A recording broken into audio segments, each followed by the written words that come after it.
more of a raw component form, that maybe what Romanomancy is the ability to extract that magic while it's still shaped and preserve it. It's like the goats who eat coffee beans and then poop them out. We Ah, don't know how to make the coffee beans cured to taste so good if they're just by natural processes, or by our own processes. Literally, the only way we know how to do it is to allow it to cure in the stomach of a goat. And so that's exactly this concept is magical, especially strong, powerful creatures shape magic in ways that are difficult to artificially mimic. And so Romanomancers literally have the ability to, upon the death of a creature, pull that mana, that magic out of them and store it and preserve it in that shape. It's like a new form of energy harvesting, kind of like how trying to collect the energy from the magic storm in a useful form. You're trying to collect the energy that, or the magical energy that is produced in a creature by the effect of it existing with the creature, trying to harvest it in a usable form. Also, Michael, write this down because you're better at writing and I'm better at dictating. As just a note, an idea of a potential Romanomancer ability is the ability to temporarily disrupt a creature or person's ability to use magic. The idea is they're able to pull, like, potentially an ability to kind of It pull, disrupts the circuit. to be able to pull that while they're still living, which basically depletes, like, basically, you know what I'm saying? It That kind would be horrifying as a caster. of, right, and it's balancing wise, but just conceptually, thematically, I yeah, thought was an interesting idea. But that's kind of absolutely. what I'm thinking of with Romanomancers being more of the mage angle, but still not losing the physical angle of your opponents are not just other mages, right? You always think Mm-hmm. of rivalries of wizards and stuff like that, where their opponents are other mages. In this case, it's something where it's more of it's almost like a sub branch of that, where it's more of magical creatures or like dragons, Drazian, obelith, mind flip. Like you've got, you know what I'm saying, or like lich. You've got this like creature monster. I guess liches are people, but you get my point. Or were people. Like it's the idea of like these It's powerful different magical though. creatures Yeah. and using that. But it also still applies to people too, right? So it's something where like extracting the remaining magic that was shaped by a powerful wizard and preserving that seems useful in the magical community, right? It's like this impressive wizard is dead, but this magic that was shaped by his knowledge and his abilities, like we've like I don't Lives know. I'm on. just thinking out loud conceptually, but there's kind of this interesting. And that would absolutely, in a world where Romanomancers are common enough, it would absolutely be something where they would get hired to go capture this type of magic because it was the right person would know how to wield it.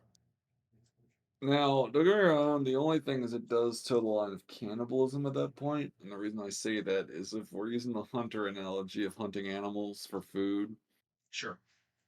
it's not that different. Like even if, because bear in mind, it's still not okay to eat people even after that they've died of natural causes. But organ donors. Yeah, organ donors, yes, but Yeah, but not for like eating. we're not eating them though. Like they're taking a specific aspect of a person. No, no, That's otherwise going to go to waste. no, for sure. No, I agree. I'm just I'm throwing out a potential like A And we're Romanomancer, responding to the potential. like Like this could that's absolutely be a class that would have an evil build. in the same way there's evil wizards. I mean, yeah, you can be evil with anything. I'm gonna be a crazy evil. I was trying to think of like an innocent class, but I really can't. Uh, uh, I would say cleric, but there's like evil gods and stuff, so that really doesn't. Yeah, no, you're kind of just yeah, everything's evil in the wrong Everything is hands.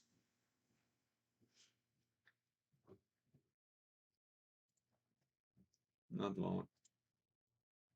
So,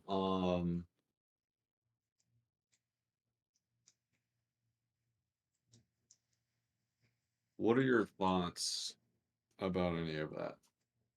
Right, Beth? I think it's a cool concept. It absolutely does lean more towards the caster side than the original concept of Monster Hunter did, but not in like a problematic way. Like it still seems very hunterish with some magical abilities,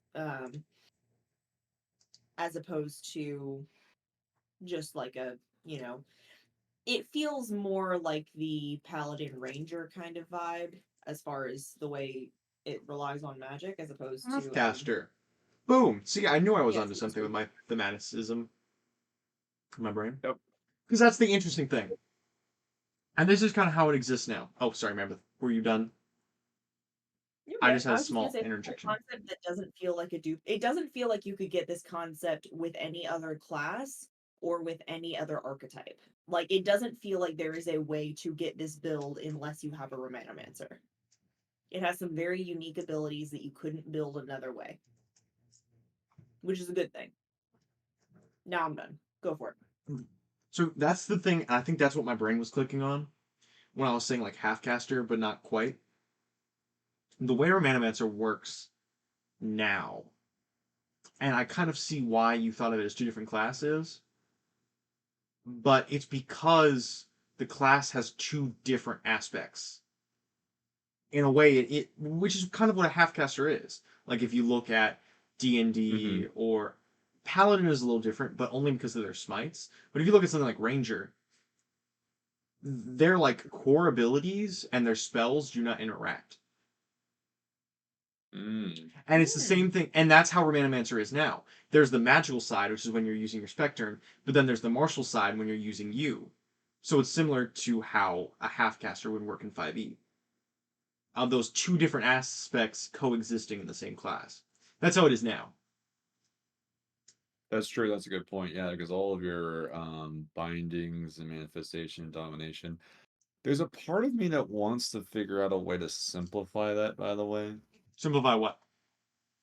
The like your Spectern, like making that more focused and less mechanic heavy.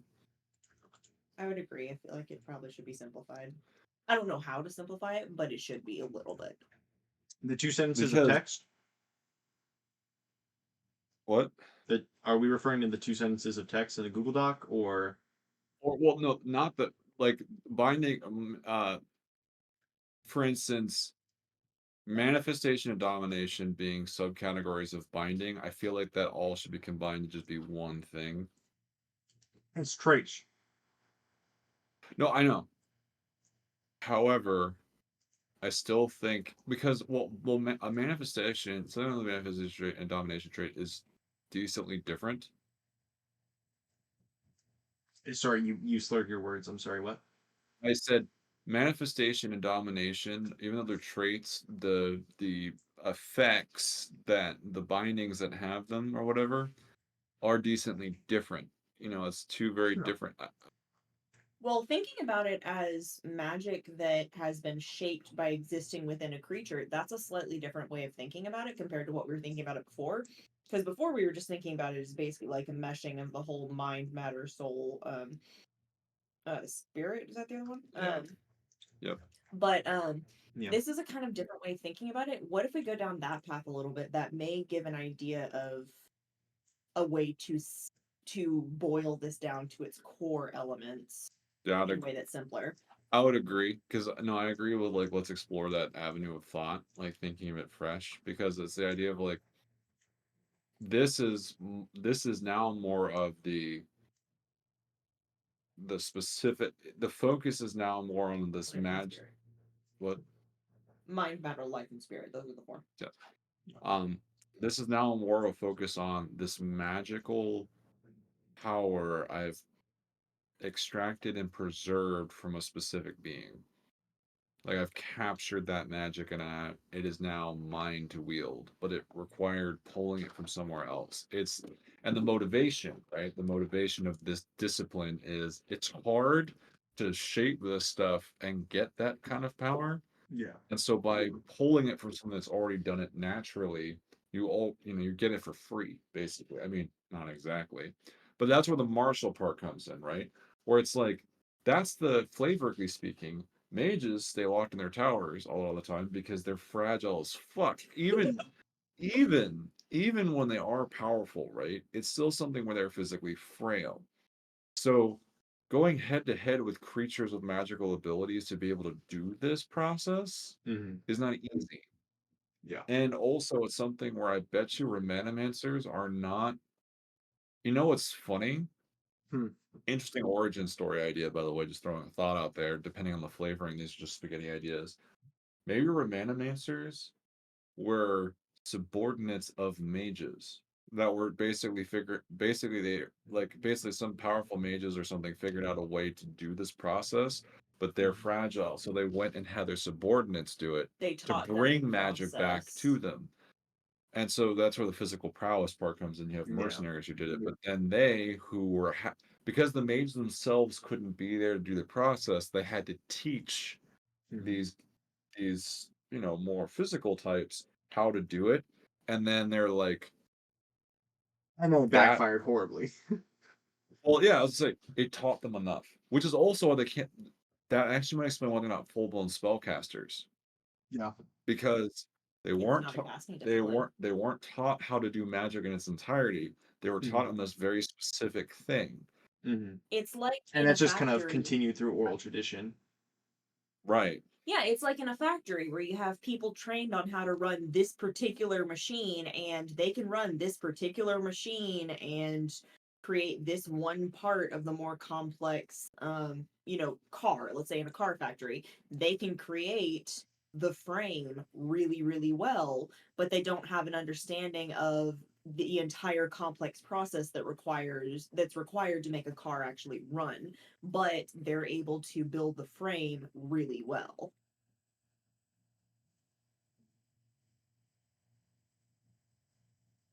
Thoughts on that? Oh, great one. Oh, great one. Thank you. Oh, Finally great getting one. some recognition. The great Yep. Reese's. Um, yeah, I'm trying to invalidate those YouTube community guidelines. I was about to say it's like you do remember you're being recorded, right? I am the master. Do you want to see what I did for you, real quick? And then I'll absolutely answer the question you just asked. I'm gonna. Sure, absolutely. This will probably actually. I realize streaming it's gonna screw up because it will screw up all my ratios, but it's fine. Because all I'll do is, damn, I can't even. Okay, we're gonna make this work. I thought it was cool. I'm just gonna take a picture and send it to you. That works. Um, I, okay, and then start saying words. Start saying words and things. Okay, you're good. Okay, let's see. Do you find it interesting how I needed to talk in order for you to be able to take a picture? Well, you'll see. So that way you can see like it glows green around. I just used the Hero Forge of the that I made for That's awesome. you. It's That's not awesome. it's not Sir, but it is Sir-esque, and I didn't really have a Sir photo. Oh, So that's great. That's great. I like that. yeah. I like that. Yeah, just get your little so they know when you're speaking. It's Neat. nice. Um, but That anyways, is so yes. So car mechanic. Yeah, no, I kind of get that. It's like another analogy of the whole like building a nuke. You don't necessarily know how to assemble a nuke, but you know how to build a model plating for something. Or yeah, like the Oh, car analogy. that's a much better analogy. Romanomancers are not the people who understand how to make a nuclear bomb. They're the people who've been trained how to refine uranium. Yeah. Refined uranium by itself is useless and potentially dangerous. But when you give it Ah, to someone that's who me. knows how to, but when you give it to someone who knows how to build a nuke, they can, do really nukey awful but things. also amazing stuff. The difference is in this path of the analogy, the Romanomancers were like, okay, so we have this refined uranium. Now let's figure out what to do with it. And they never went down the path of just learning how to make a nuclear bomb. They figured out their own thing, which is Yeah. the bindings. Yeah. Neato. Your analogy was better than mine. I Thank think you. they both conveyed the Yeah. thing that needed to be Yeah. conveyed. So I think that's a cool origin for the record. The And the wizards reason and towers or building nukes. well, Yes. Why? well, ¿Por one, qué no las dos? well, yeah, I was gonna say, well, there's also like one's actually an origin story, the other one's an analogy. An analogy for an origin story, I though. was say, Gregory, have you not seen Disney? Don't think they won't make that spinoff. Oh, that's right. Oof. But yeah, no, thinking about it. So yeah, so no, and one of the reasons I wanted to think through that concept a little bit because it kind of shapes some of the thematicness that might affect what mechanics or what makes sense. So Yes. it also, from a naming convention standpoint, also flavoring it more from a pragmatic standpoint. Um, because in a lot of ways, this takes some inspiration conceptually in the same vein of witchers being the product of mages and alchemists, but they have their own kind of oral tradition, Yeah. and they've kind of taken, like, I think They're their own thing. and I think some of them remember how to make more of themselves, but they're not the ones who came up with it originally. Yeah. Yeah. Yeah. No, I see that Right. in Romanomancer. Like I said, that whole idea of obviously with that origin story, which I do like. I feel I see it a little grittier than just you know. I guess in my head, I imagine a little bit edgier with like these are thugs. Like these are like Wait, man you service. imagine it edgy, Michael? I know. Crazy. I know. I'm just trying to make Well, it mesh also, with Gregory's world better. So and I think that's also the thing about classes, right? The origin story can vary depending on the campaign or oh the yeah, absolutely. world setting. Not to mention, even in Absolutely. this world, I mean, the true origin might be a little clouded by time. Sure. But yeah, no, I like the idea. It's an old tradition that started somehow, but it's something where it's Yeah. from But not then it's carried necessarily. on from Romanomancer to Romanomancer. Well, I mean, that's kind of the word. That's like where that word for praxis and stuff like that comes from. That feels more of that kind of thing. It also makes sense that someone who lives in the world of magic and spells and thinking of everything as, magic, when they're trying to figure out a way to phrase this new invention of theirs in order to explain it to their follower who is, going to go off and go collect this energy for them, they would phrase it in terms of mancy, romanomancy. So Sure. I think what I'm thinking this kind of screams out to me, and this is where my ignorance of Pathfinder's mechanics are going to Of course. play a part. Um, is this gets us away, I think, from the subclasses that we made for the Pathfinder version, where we focused on one particular magic school or like Oh, the essence. praxis we made. Oh, Yeah, yeah. because I feel like It's not really as relevant anymore. because like so thematically, right? I'm trying to think. So like if Yeah. we think of it as the focus of I have captured this magic that somebody else shaped, some other creature shaped, and now it's mine. Yeah. From a mechanical practicalness standpoint, how does that shape out? Um, because I imagine some of the stuff we've already come up with kind of fits in a similar vein, but not exactly the same. Like, because our focus previously was more of this idea of I have now gained a magnetic bond to creatures of the same type, Yeah. where that's not really the focus of this. This is more like I have gained a great power from another being, and it's now my power to So should wield. we get rid of dominations altogether? Are you thinking? Maybe not that Uh, drastic, but like no, not he's getting at the one where it's like you can affect creatures that share the same trait. Yeah. I that's what I'm potentially thinking is that what I mean by simplifying, mhm. because like what is a binding Well, confession? it does make more sense. Again, if we're thinking of, you know, there are these two aspects. There's the martial and but they coexist and they help each other. That having like more explosive power is good for Mhm. taking monsters down than necessarily like the coyness of manipulation. Right. And it makes sense that if you have an entire practice that is focused around collecting this magical energy so that it can be used, it makes sense that that would play back into like, okay, this is raw energy. How can I wield it effectively in battle? So here's the thing. Yeah. I'm just gonna throw some thoughts out there. Some of these are not balanced, but I want to throw them out conceptually. Go for Because it. I mean, one of the reasons we got to where we were was to try to balance things out. But Hmm. so I'm thinking, okay, if my theme is I am capturing the magical power of an opponent that I fought and defeated and slayed, right? Mhm. Yeah. Or came across in a community type. Mhm. To me, ignore mechanics for a second. What that would feel like is like, I get to do one of its powers. yes, that one of the things is like I gain one Yeah. of its ability, like Zelda style. It's like you defeat the boss that had like the ability to throw magical frost axes, and now you suddenly have the ability to throw magical frost axes. You know, like when you had to like do that progression, you gain all the powers from the temple bosses to be able to fight the Yeah. final I boss. think thematically that makes a ton of sense.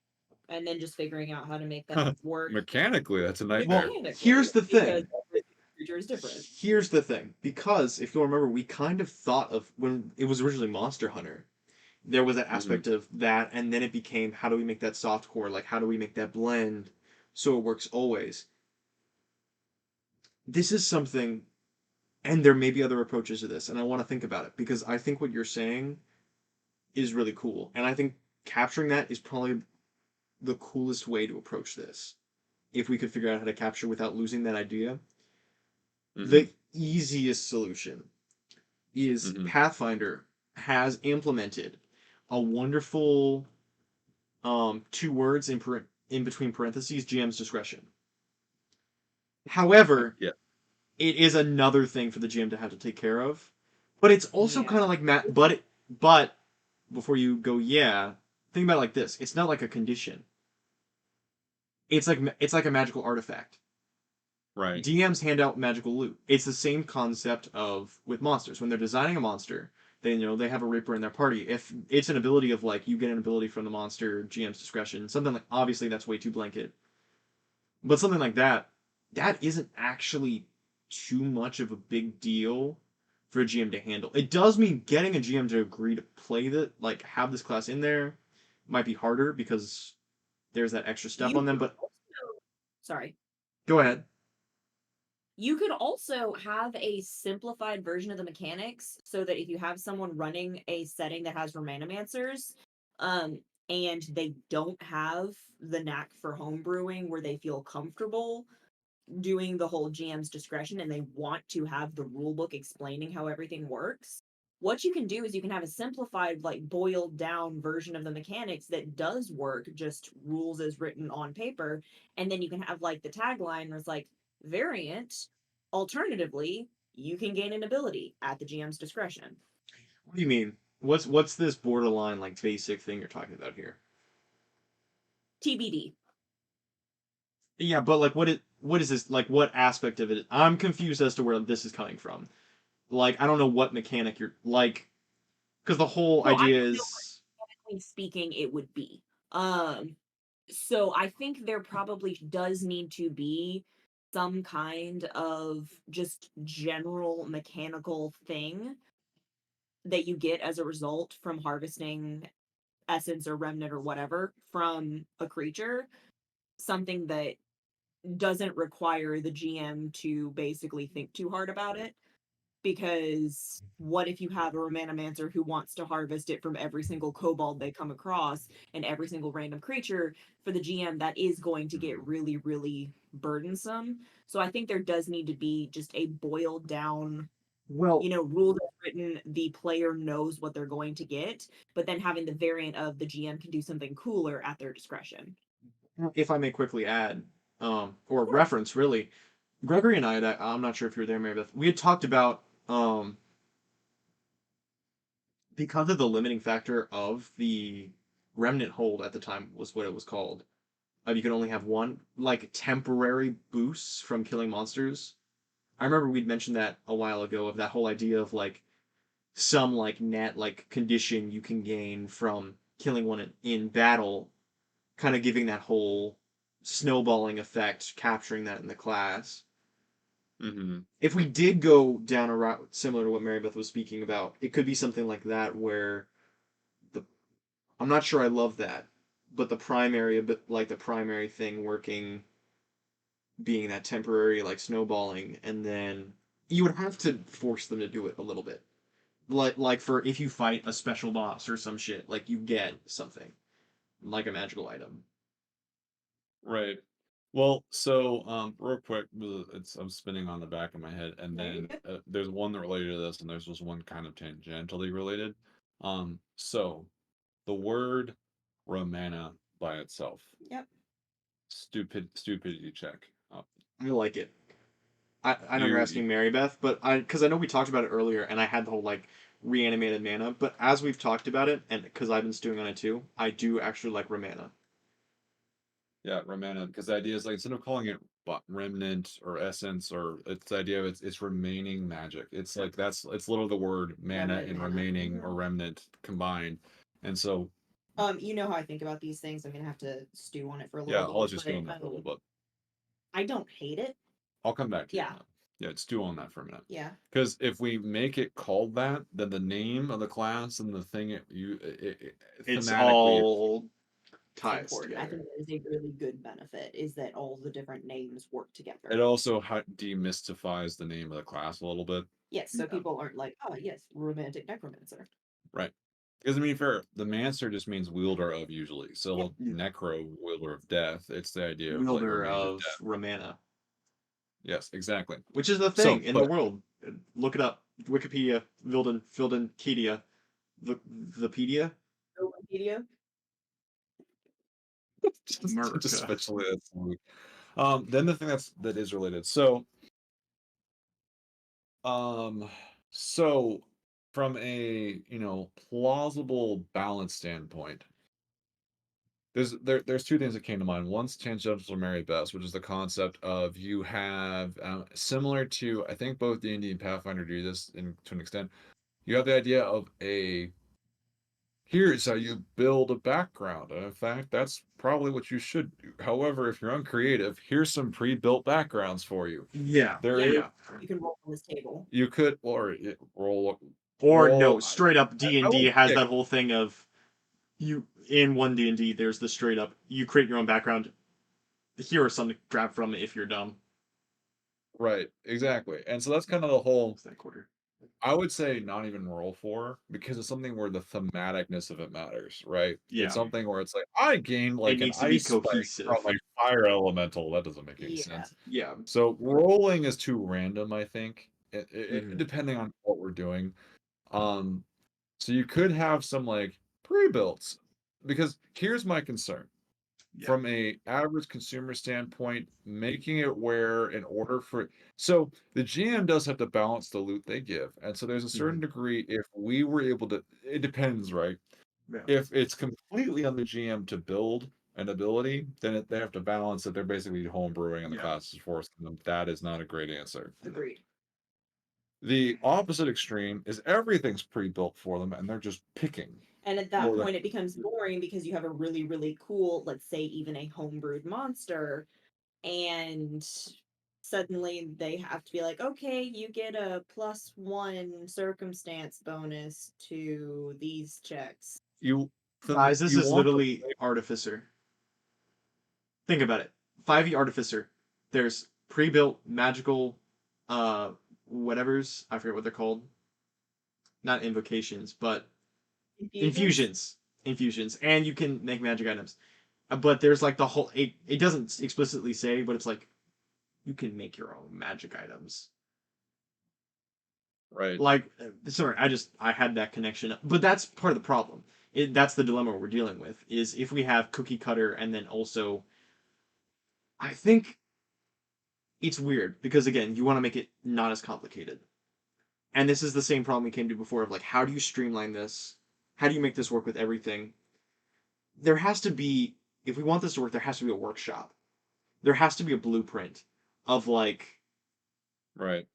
you can, if you're this level, you can get these kinds of stats or like some shit like that. That, Yeah, there needs to be bounds. I'm also recognizing what this is suggesting too. This pivot, this thought was to yeah. capture this is the spectern is containing a specific magic that Yeah. belonged to a specific Oh. creature. It's Yeah, rather not than containing a specific one, it's containing like you might, if you're noting this on your character sheet, it might say Spectre in parentheses, Drooler end parentheses. yeah. What if you think of Spectern as essentially a life support vessel? Because this energy is Pod. formed and shaped by existing within It's a magic ice chest. like one of those organ donor chests. No, just like when the hunter comes back with the deer meat and like puts it in their freezer in the garage. We're doing that, Yeah. but in Pathfinder. Magicalness. But once you actually put something into your Spectern, it can only really support like one thing at once. It can't just hold an infinite number of remnants. That is an interesting thing. That's an interesting concept of constantly having to add and remove abilities on the player's Maybe end. that's one of the things is that as you level up your Spectern, I know this is something we played around with the Reaper. What if as you level up, you continue working on your Spectern and it gains more capacity? I mean, we technically have that right now. We have it where you can get a. We have that right now. It's not like a large capacity. It's at 10th level. It goes to 2. Okay. So just spaghetti on the wall thoughts. Tonight's our brainstorming session. We're just brainstorming Yes. some ideas. And Michael, if you wouldn't Yes. mind capturing just in bullet points some of these ideas, like even if Yeah. it sounds like crazy, let's just capture them. I So love how No, how absolutely. the subtle and or how the subtle point of that is now, Michael, if you wouldn't mind capturing some of these, it's like you get to choose which ones are worth capturing. that's what I'm saying. But it's what you Um, Ferodian now I slip. don't know what the word is. Freudian slip. Freudian. Freudian. Thank you. Freudian is for Middle Earth. Frodo. I can't carry it. Frodo, but I can carry it. Okay. Anyway, Anyway, sad Samwise Gamgee Crazy spaghetti aside. ideas. Okay. So spaghetti idea. So this is it's a little similar to an existing Pathfinder class, but it came to mind, so I'm going to say it. okay. Very Eidolon-esque, which Eidolon is build your own monster. Yeah. Yep. What if Romanomancer is build your own special ability? Like, if you're taking a cool shape magic thing from a specific creature, so you're basically stealing one of its cool, unique monster ability magic things, something conceptually. Yeah. Romanomancer's is build your own, I have a cool boss ability. Yeah. Which I think kind of goes into Uh, that workshop thing I was saying. But I so guess I haven't actually I looked at really Eidolon. we should reference inventors because this is essentially an innovation that you're just continuing to develop as you level up. Is it? I'm not as familiar with Inventor. It's I'm like not a whole as. build your own ability based off of the creature, mix and match based off of the creatures that you defeat and harvest Romana from. I don't dislike it. Still works. She says with disdain. No, you know what's so funny to me, Gregory? I You don't know hate what's it. so funny to me, Gregory? The fact that Inventor is literally one the subclass that we had back in 5e for Reaper of the like Yep. weapon you could add properties to. Sorry, that just Which, to be fair, if I makes me recall laugh. correctly, is Pathfinder the way did that you all were of our going. cool ideas. Yeah, technically first, but we didn't know because we didn't look at them. That's So true. we I just know. individually on our own had cool ideas, and then we came together, and Paizo was like, "We have more money than you." Yes, that is in fact how the interaction went down. Yeah. But you were starting to say, sweetheart. I was just saying that Inventor, if you're kind of taking this idea, you get to build your own special niche ability as a Romanomancer, and you get to tailor it and swap it out. Like I feel like there's video games that I've seen where you can basically like tailor the build of like a special ability or a special weapon by like you get raw things that you find through quests or whatever. You get certain like cores or crystals or whatever, and by adding them to this weapon, you get to tailor this weapon's special abilities. Romanomancers are kind of doing the same thing, it's just not necessarily a weapon. You are building your own niche special ability, and the more things you defeat, the cooler abilities you get to add to your lineup. um you are building your own ultimate thing that gets cooler and cooler as you level up, which is kind of exactly what the Inventor does with their innovation. That's where I was going with that. We So should reference it for mechanical reference. so if I understand correctly, you're thinking of like not necessarily one ability, but like one ability and they get modifiers for that ability. Is what Mary That I'm talking about what Mary Beth was saying, Gregory. Based on the way that you were talking about it a minute ago, that is the path that I was going down, but it doesn't have to be. Because again, keeping that whole idea of again, it is a little heavy on it's heavy on someone. It's either going to be heavy on the player or it's going to be heavy on the GM, no matter what. Yeah. or Someone's heavy going on to have to. us. Yeah, yeah. Well, I think we had decided that there was no way for it to be super cool if we tried to write out every single I just possible. said it wouldn't be the coolest version of the class. Sometimes, for the sake of playability, you have to sacrifice real cool a little Well, bit. Michael, I don't know if you've like messed with this in C++ much, but it's like the concept of a template class Yeah. where we're trying to build a template class where, sure, maybe we could have a couple of specific specializations or like our name templates, but if we make it a template class, it can live beyond our Yeah. specifications Yeah. where you can keep making new type or keep making more types.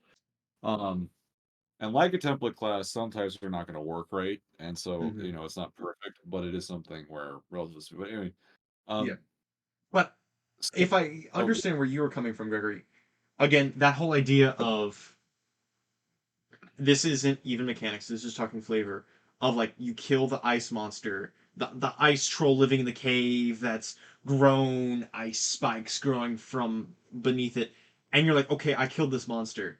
And because of the aspects I saw from it, I get this ice spike growth ability because I saw that they had these ice spikes used in the combat. Of like that whole thing of on the monster by monster basis, you're like constructing an ability. yes, Yeah. that's more what I was That thinking is is. something that could actually be written out ahead of time, which is basically, like you mentioned, come up with something. Or if you don't have the creative juices for it, here are some templates. It could be as simple as you gain the ability to add this amount of damage to your weapon strikes based off of some element of a damage type that is I'm gonna take it. applicable I'm to gonna the take it creature. for. I'm gonna take it further. Yeah, go for I'm it. gonna take it further than that. Okay. So I don't know this will pan out. This is why this is brainstorming, right? Yeah. Yeah. Because we might do some research on these paths and find out it's done. Literally, no work on, very little work on the GM, some work on us, and a little work on the player. Literally, special abilities in the bestiary you get to have, and we give you the tools to balance it. As in, That's kind of what I literally, was thinking. Yeah, like you look like at the monster stat block and the ability they have, and we have to figure out how to make that a balanced version a player can use. So just to confirm, does every creature in the bestiary have a special ability? no, just literally any ability, even if it's not air quotes special. And Mm-hmm. don't get me wrong, Pathfinder is really great about every creature having It some special is thing. like the owl bear, because this works better in Pathfinder than D&D 5e. This concept. Well, and that's one of the reasons why I'm having this thought, which may work better in this game than it did in the other one. Because Paizo has already done a lot of the heavy lifting on having those abilities mapped out. So that's one idea is literally being able to take an ability from now. Here's the thing that then also instigates, and this is a bit of a flavor pivot. It's not a giant flavor pivot, but it's more like a different fork in the road. Yeah. So up to this point, we've been thinking of the idea of like extracting leftover magic from a creature. Which the idea and the reason that that has worked is the concept of we're going with the assumption that all creatures have some innate magical properties or essence. Basically, is it was mainly essence focused, which magic and essence are related.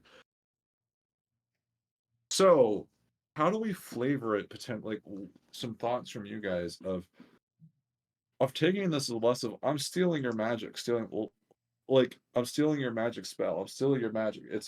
I'm stealing your abilities. Yeah. Or it's like a non-magical creature, I still have gained like I still can pull your ability out of you via magical I means. feel like I've seen some piece of fiction where the villain does this. Heroes. It's Heroes. It's fucking Heroes. Yes. It's the villain from You're right. Heroes. You're Yeah. right. It is. It absolutely is. Styler. Yep. I always wanted to be him. This is perfect. Wait a Just second. that moment of contemplation of wait. Wait, am I That it would be evil? so easy to have a Romanomancer Oh villain. my god, Michael, if you start using your telekinetic ability, you're obsessed with to open people's heads and like look at their brains, I'm gonna lose my shit. You've already set yourself up for it. Oh, this is perfect. I just won't be evil, I swear. But no, because so I'm not saying this flavoring makes sense. A flavoring idea that occurred to me, I'm not in love with it necessarily, but I want to once again brainstorming. Yeah. It's not maybe it's not necessarily that you're extracting the magic out of a creature. Maybe part of the spectrum is actually it's something where you have a type of magic that is able to imprint on a creature, where it's like you have it in your spec turn and you're able to basically whoosh it through the creature, and in that process it destroys it, like like we said in the extraction process, and it takes on those aspects. So you're It's kind basically of like Ben snapshotting. 10. Sorry, I watched this as a kid, but it has all those alien species in it. But those are actually like imprints because he can if he encounters a new alien species, it can take like a sample of that monster and recreate it inside the Omnitrix. And Yeah. that lends itself better with the building your own ability, because basically what you're doing is like capture the aspects of this creature into it, and you're basically shaping this magic. I also Mhm. feel like it fits with that potential origin story better. Because let's say that instead of Mr. Mage in a tower sending out a bunch of minions to go capture magical essence, he instead wanted them to capture abilities and gave them the magical essence or the magical abilities to be able to go do that. The only problem Frail. is then replicating that for future Romanomancer is the only issue I'm worried But about there. again, What do that you makes mean? sense in the whole idea of like they may know how to do it, but they don't understand the theory behind it. Well, if they're being if they're being given I got a jar if I'm being given a jar of magical juice that's able to imprint on creatures and I don't know how to make that, how do I have The future Witcher's Stone. But Romanomancers? this is where it gets to the grittier thing of like if we take this a little edgier, it's not just oh these well like these guys. No, I think about it. These are people that have chased down, locked eyes with magical creatures, put their lives on the Mhm. line, and killed them. Mhm. And then basically desecrated their corpse. Now, granted, hunters do that all the time. But hunters are kind of weird. I don't know if you've talked to a hunter before. There's a little psycho in there, but it's fine. I've killed many an animal. Unimportant. That's what I mean, like with the origin story of. I think this is like, and I don't know if the wizard or whatever was just kind of dumb, but think about it. Wizard, frail, like you said. Mhm. I can gain the abilities, not necessarily to increase their magical prowess, but to increase their physical prowess. Of I can make myself Mhm. stronger. I can close the gap Right. and gain the physical edge while I have the mental edge.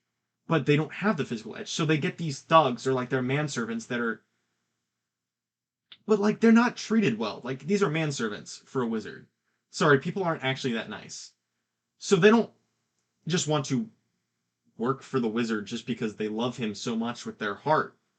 So yeah, they get to go out and they go out and they have the physical edge. And so their motivations aren't necessarily the physical edge, but rather the opposite of the mental edge. And so they get these things, and rather than being like, oh yeah, let's go back and go help the wizard with his shenanigans, whether it be through reading his notes in this lab, or whatever, they then use that and turn the edge over and gain the power in that dynamic.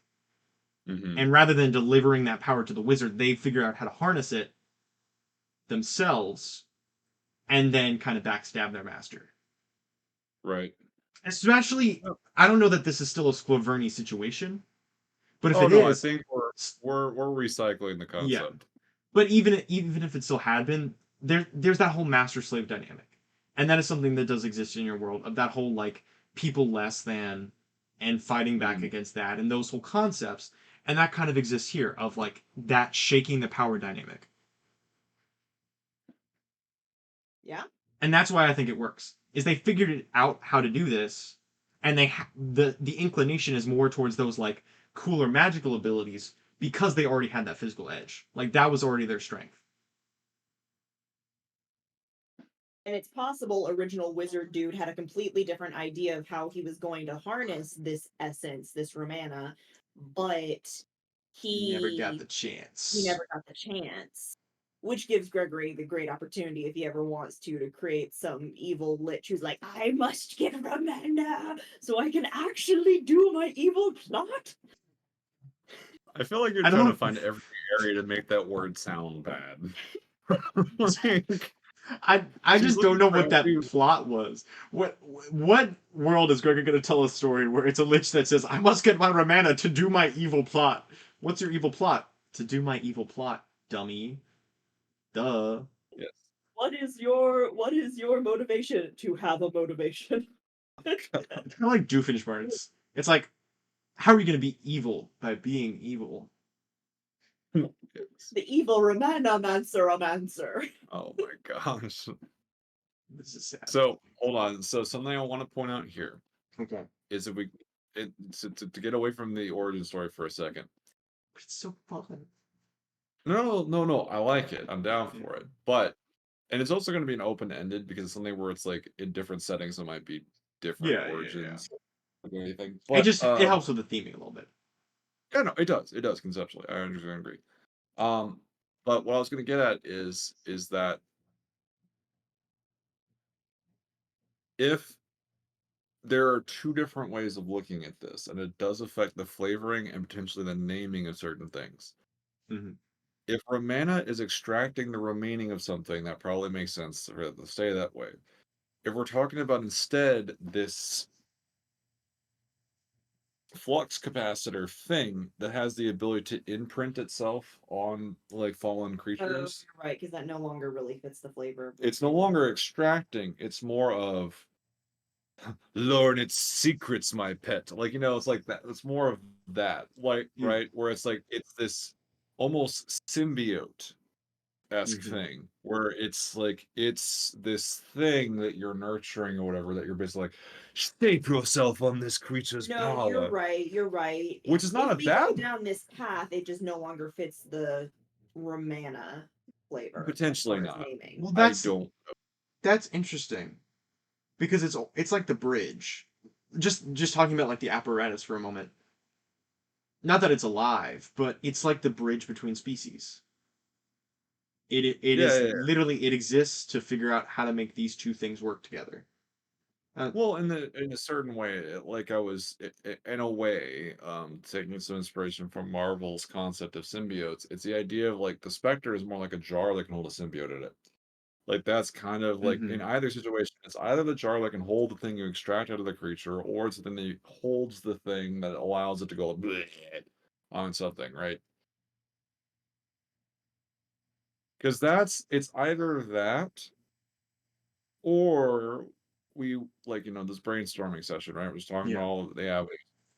We get away from the specter, and Mm-hmm. it is a thing infused, That the in the like a In their symbiote, like offering, they a had symbiotic Yeah. magic almost that is able to basically in the same way, and basically it's Marvel symbiotes in Pathfinder. It literally is this concept of the symbiote gains powers from things that have worn it before, and the next wielder of a symbiote or its children have that power.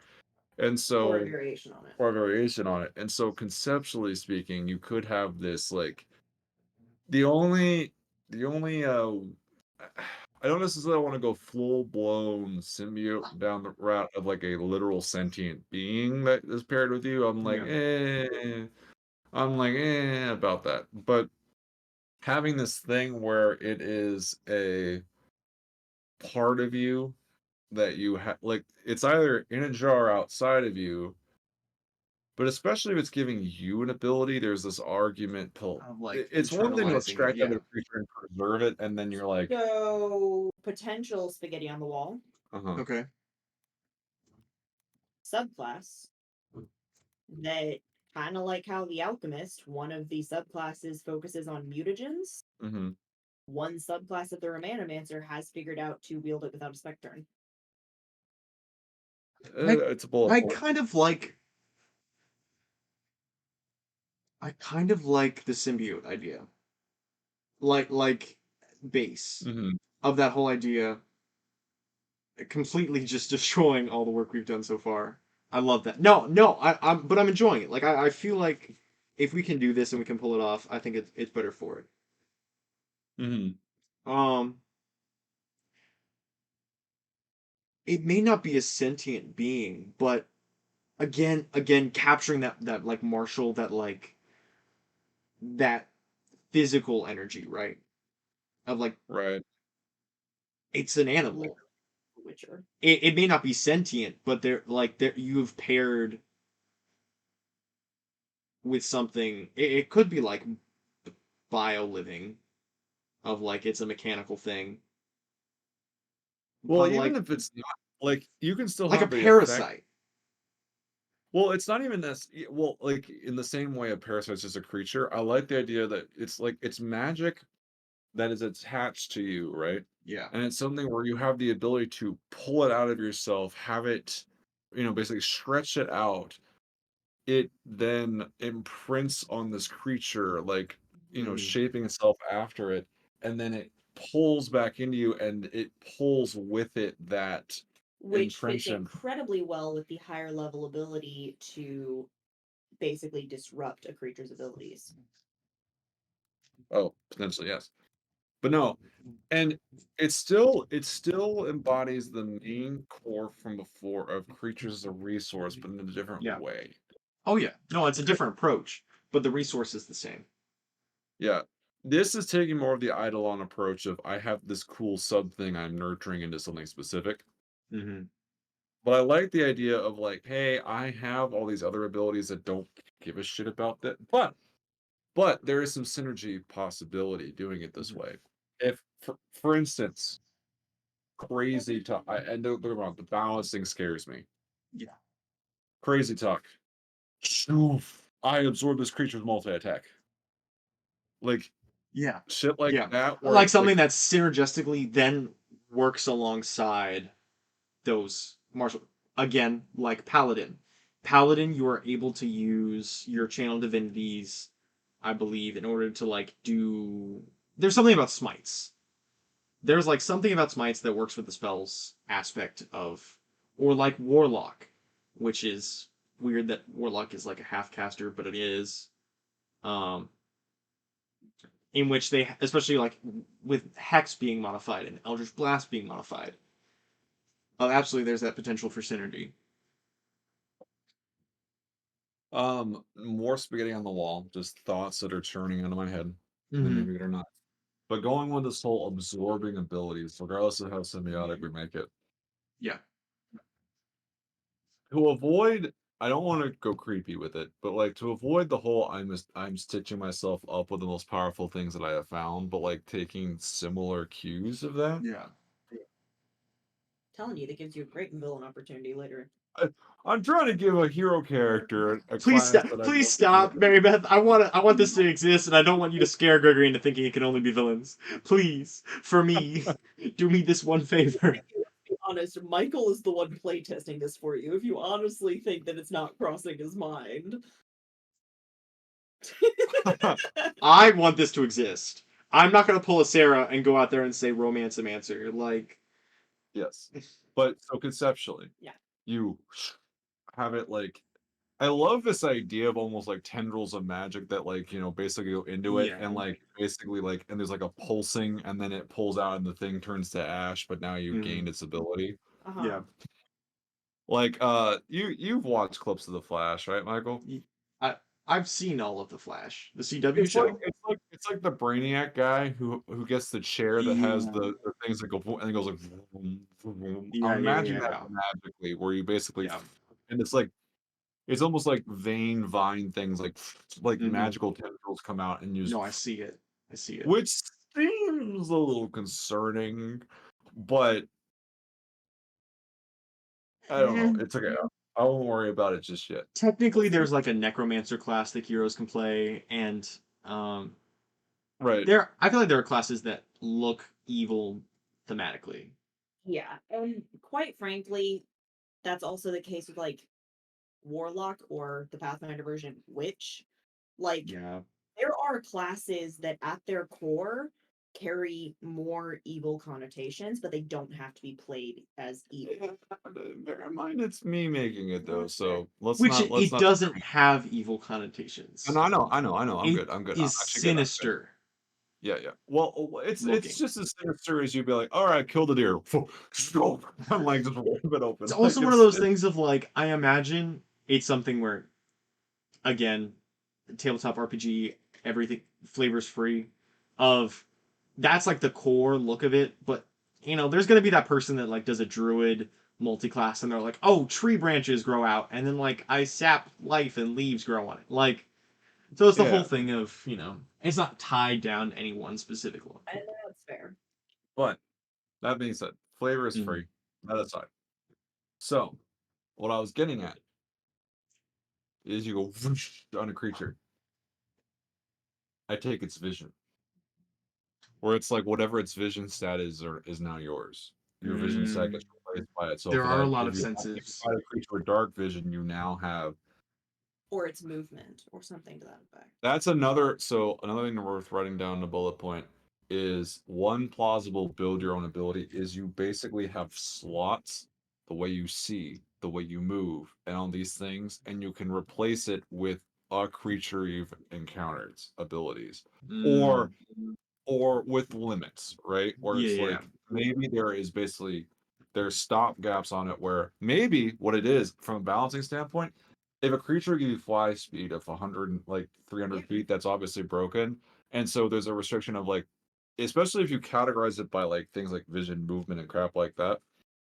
You could be Mhm. like at it's based off of some number and your level is the cap. So the Yeah. creature doesn't have that full cap, it's fine. But if the creature goes over the cap, you just only get up to the cap. But then as you level up, you get, The your cap increases. the cap increases.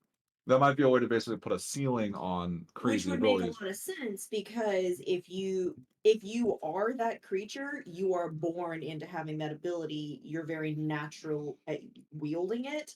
But if you're harvesting that ability from a creature outside yourself, you're going to be very clumsy with it first. So you're not going to be able to use it up to its full potential. Yeah, something like Or that. your Um, body so that just like can't take it or whatever. So that was a brainstorm idea of literally if we're focusing on taking ability. Now, because the cool thing is if we make this an ability steal or an ability basically taking thing, Mm-hmm. it's still going to apply in a magical sense of like there was this powerful spell or powerful cantrip or powerful innate magical ability of a creature that I Yeah. also take. So it's something where it's Yeah. like, because like what would you take from a mage? Yeah. And it might be like Fireball. you're Like, yeah, a spell once per however long or a yeah, cantrip or something whatever. like that. There might be a way to still make that happen. But Mm-hmm. Which thematically would make sense.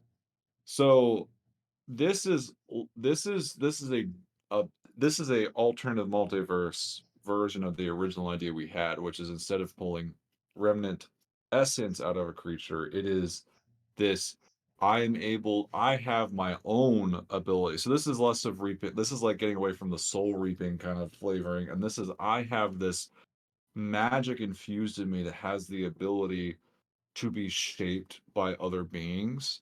Like, it's the idea of like it's like going to a magical well to fill a magical artifact. It's the idea of like this magic can be shaped. And so if a creature's recently fallen, I can use this magic and have it be shaped by this creature and have it basically it's basically a like if we're thinking cyberpunk, I am downloading its knowledge. And it may be that in order to essentially get past the firewall to be able to like truly copy it in a stable form where you can continue using it indefinitely, the creature has to be dead.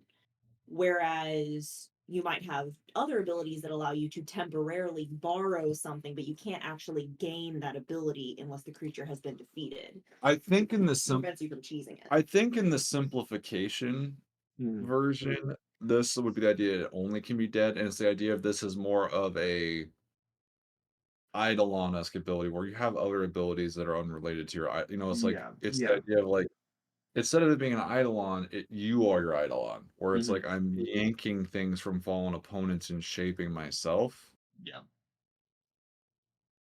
But yeah, it's very much and this feel it what Again, going into that symbiote mutagen. this part of the question you have to answer with a class is what character is this allowing me to create?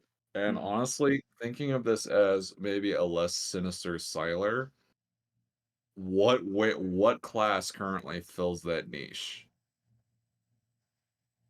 And so this is a class, and there are possible subclasses that could focus in on what kind of way that how that works, Yeah. and maybe you're more focused on creatures versus maybe I don't know. There are Mhm. because yeah, that's a subclass idea is that I can temporarily yank something without someone dying. It's something where I can literally mimic someone temporarily. So if That feeds into the whole what you were saying about like you can disrupt, a mage's magic or something to that effect. Like which was the earlier idea, but like maybe you can temporarily disrupt a creature's abilities. yeah, there are thoughts there. Yeah. But they're on that flavor that fit a lot Yeah. I more think with your that's a opponent. little. Yeah. It's okay. And I don't need to make old ideas work. This is a brainstorming session, but I think there's Mhm. some cool ideas. Like hi Michael, as the potential playtester of these things, how are you feeling about some of these ideas that are coming out? Okay.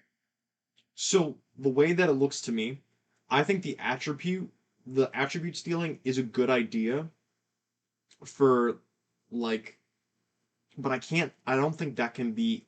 I feel like that's only the beginning because that's something where if that's like because yes, I think we basically have an interesting fighter that like doesn't fight the same way as other people because they're specialized in something else. So that gives you the main core class stuff, and then you have the other aspect, which is the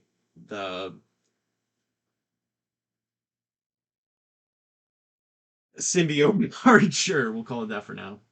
The Hmm. symbiote aspect that focuses on that. I think it's more interesting for the symbiote thing to do cool stuff. I like the attribute thing.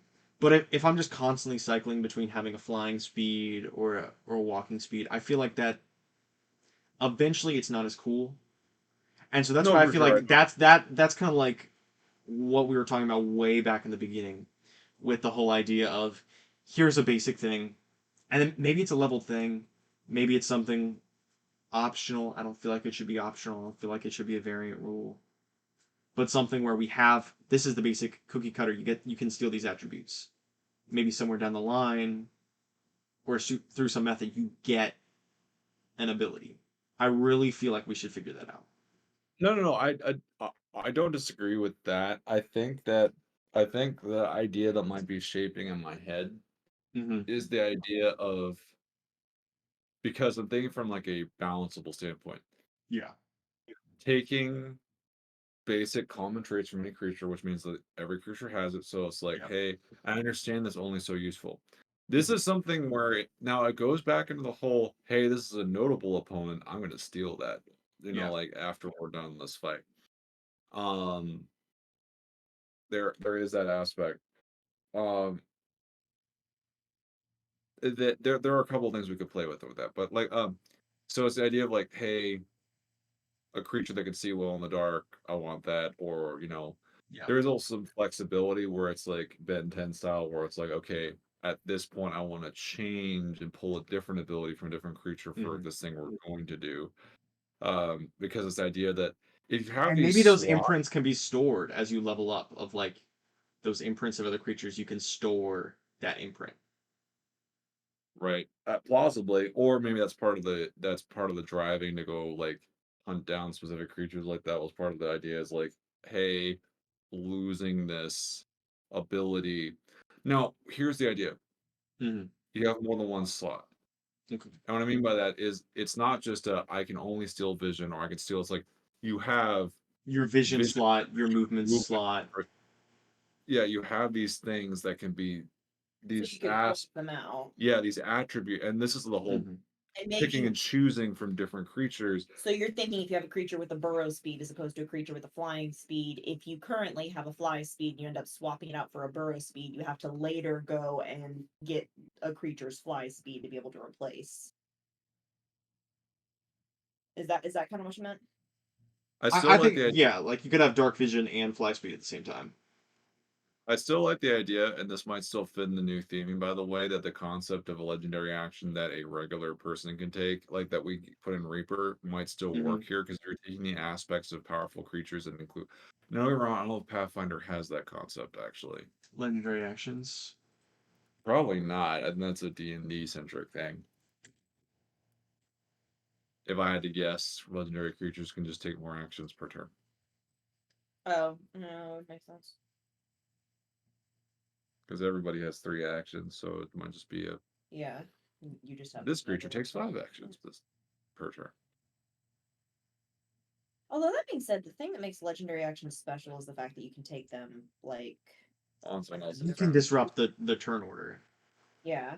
Which Right. whether we're stealing that from a creature, that again, that could even not be a Eidolon, a symbiote thing. That could be a this is why this fighter is special thing.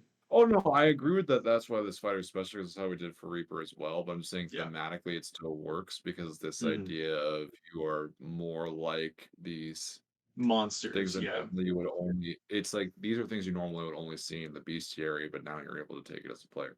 Hmm. Um. Um. You know, So to get on the like, there's the short term, and the long term. Because normally with a yeah. class, there's this thing you're building up towards, right? There's this excitement that you're trying to build up. Um. Plausibly, maybe like kind of combining all of these a little bit. You have these slots that can be filled, Yeah. and then you have this big ability, Hmm. like that you're either building or it's something where you can steal a powerful creature's big ability. And so that's which is less, and it's something where maybe not every creature has one, which is why, there's something where it's like that boss that we just fought, I now have that ability, like kind of thing. But you have things that can be pulled from almost any creature, so that way you have something you can do right off the bat in this class. Hmm. Um, like I said, this is definitely going more in the Siler direction of the whole I'm making myself more powerful by taking the abilities of others and infusing them into myself. Hmm. And it's like creature centric, but Yeah. and to be fair, it's probably okay to avoid the whole cannibalism thing and like, of it being more creature centric, but it doesn't have to be like Yeah. if we fought like some weird robotic, automaton thing, it's possible that that could be stolen as well. Like, you know what Hmm. I'm saying? It's not necessarily about it being organic. If we're thinking of like this imprint idea, that's not necessarily Right. because the creature's alive. It's just the process requires a lack of resistance. And so that's why it has to be dead. That was kind of what I was thinking when I was thinking about the whole like the creature has to be I'm gonna dead in use the order for restroom this real process quick. to work. But there may be a weakened version that you can do that will temporarily give you abilities, um, which would potentially be useful, regardless of if you have anything stored in your spec turn. Well, this is completely moved away from the concept of Spectre altogether. Yeah, I know, but like the idea of like whether or not you've actually stored an ability, you still have things that you can do, like the idea of like disrupting your creatures. Well, for instance, potentially the subclass might be, or a subclass might be a variant where you cannot have permanent abilities, only temporary ones, but you can just do it what like You can in just snap. combat. Yeah, it's something where it's like you can basically mimic an ability during the combat, but you don't Which get would to. be neat. Yeah, it's a different way of playing it where it's like using what you're fighting against it. Oh, like what's that YouTube video, The Imitator? What? What did I Oh, miss? the imitation. Yeah, Yeah. yeah. I know what I'm talking about. Yeah. Dun, dun, dun, dun, dun, dun. So, one subclass idea potentially as well, like kind of think brainstorming with you is like maybe a variant that actually changes the core mechanic where you actually can't have any permanent changes, but you can temporarily change while the creature's still alive. Where it's like you basically have the ability to temporarily mimic an ability, um, but because you're not killing it, you can't keep it. You can only have it for a certain amount of time. Which is interesting because playing a character like that, they wouldn't be the whole big game hunter. I'm trying to get the ultimate prey so that I can take this trophy and forever have it. That wouldn't be the motivation for a character of that subclass. It would be more of the I'm basically the muscle going up against powerful enemies because I can use their strength against them. Right, and then there's also the interesting thing, maybe an amplified version of like higher level abilities. When you steal an ability, the creature you steal it from can't use it Yes. for like during that duration. Which, That could for the be, record, whether it's just a subclass or something, I do like that idea. Like, the more I think about it, I like that being an option.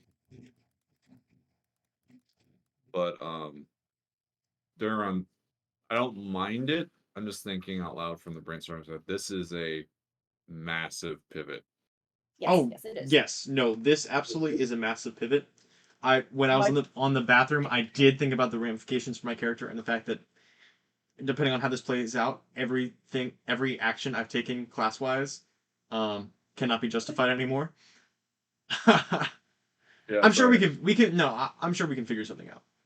Don't Um, worry about it. It's fine. I'm not worried about it. Um, I realized that was a joke. I just completely spaced over it. I would offer a laugh, but I think at this point you just think of it as pity. Um, Yeah. no. So what are your thoughts right now? I know I just pinged you a moment ago and you mentioned the whole just the simple ones aren't enough, but like where are you are with the current like brainstorming thought Here's where I process. am. What we had before was a really cool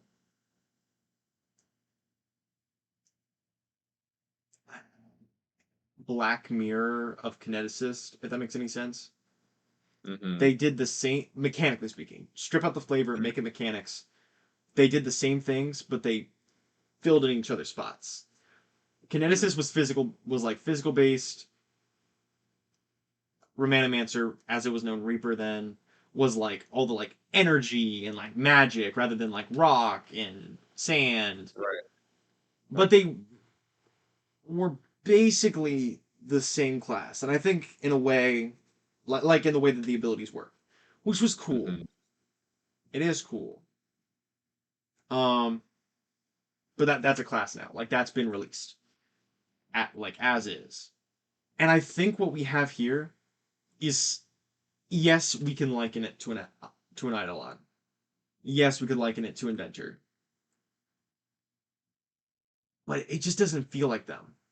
And I know, like Mm-hmm. from a mechanics perspective, maybe I haven't looked into Eidolon that much, but this feels really unique. It doesn't. It's playing on concepts that we're familiar with, and so it Mm-hmm. feels good. It feels filling. It's like that like Venom or like Ben 10 or like Sylar from Heroes, but actually mechanically of like being able to play that. Everybody loves the ability stealer.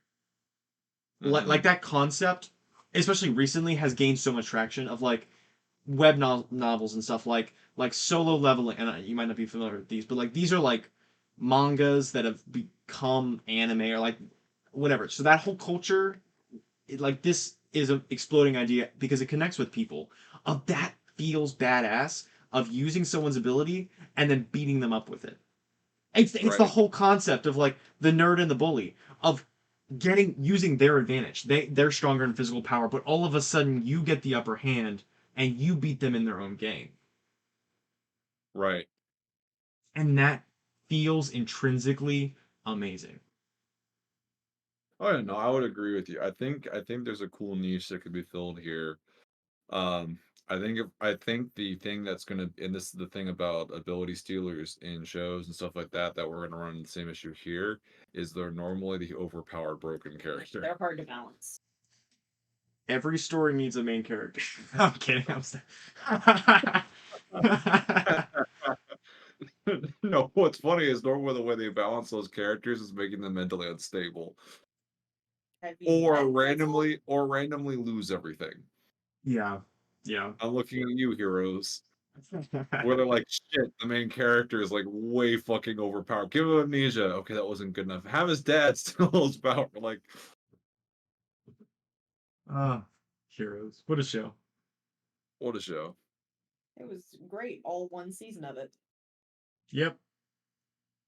I enjoyed aspects of future seasons, but no, the I first did. one Yeah, was no, this first season was phenomenal television. The other seasons were like were good, yeah. but like And they then, weren't the pinnacle that was season 1. did you attempt to watch the reboot? No. No. You're not missing out on anything. It's rough. Mm. Yeah. Um, there's a reason Checkers. I only went for one season. Um, Yeah. but butterscotch. So, um,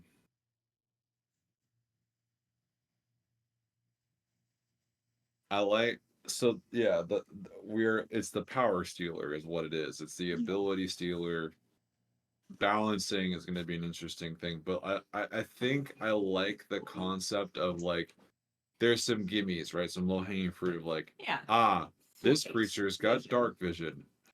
Mine. Especially since in Pathfinder, dark vision is not just something that every creature has. Yeah, having the ability to be like, and like that's like I agree with Michael 100%. Not satisfying enough to be the whole gimmick. And don't get me wrong, there's going to be the martial aspect of this class that Oh gives you yeah. cool shit like Absolutely. disrupting turn order and shit. It straight But up. Sorry, just really quickly. It makes me think of a protagonist from this story I was reading, um, who's basically world. Everyone has aura. Aura manifests into abilities. His ability was aura manipulation. mhm, And so he was able to affect the way aura moved in his body to replicate the shape of other people's auras, basically, and then replicate their powers. But he was also able to, through his aura channel, boost the aura flowing through his body and then make his version of their power stronger and mm, use a stronger version of their own ability. There was like tier rankings of people. He was basically like a high tier person. With mhm. his ability. There are other people that are high tier like him too, that could absolutely stand a chance in a fight against him. He, he was a late bloomer, which is one of the reasons where his ability didn't show up for a while. His aura didn't start, whatever. Right. And so, in a world filled with these crazy people with crazy abilities, he learned how to fight practically to stand up against people with abilities, how to fight against ability users. And then Right. when he finally gained his ability and mastered that, he mixed those two things together of a master tactician in combat of knowing what moves to make and how to move around your opponent mixed with his ability to copy and enhance their own abilities.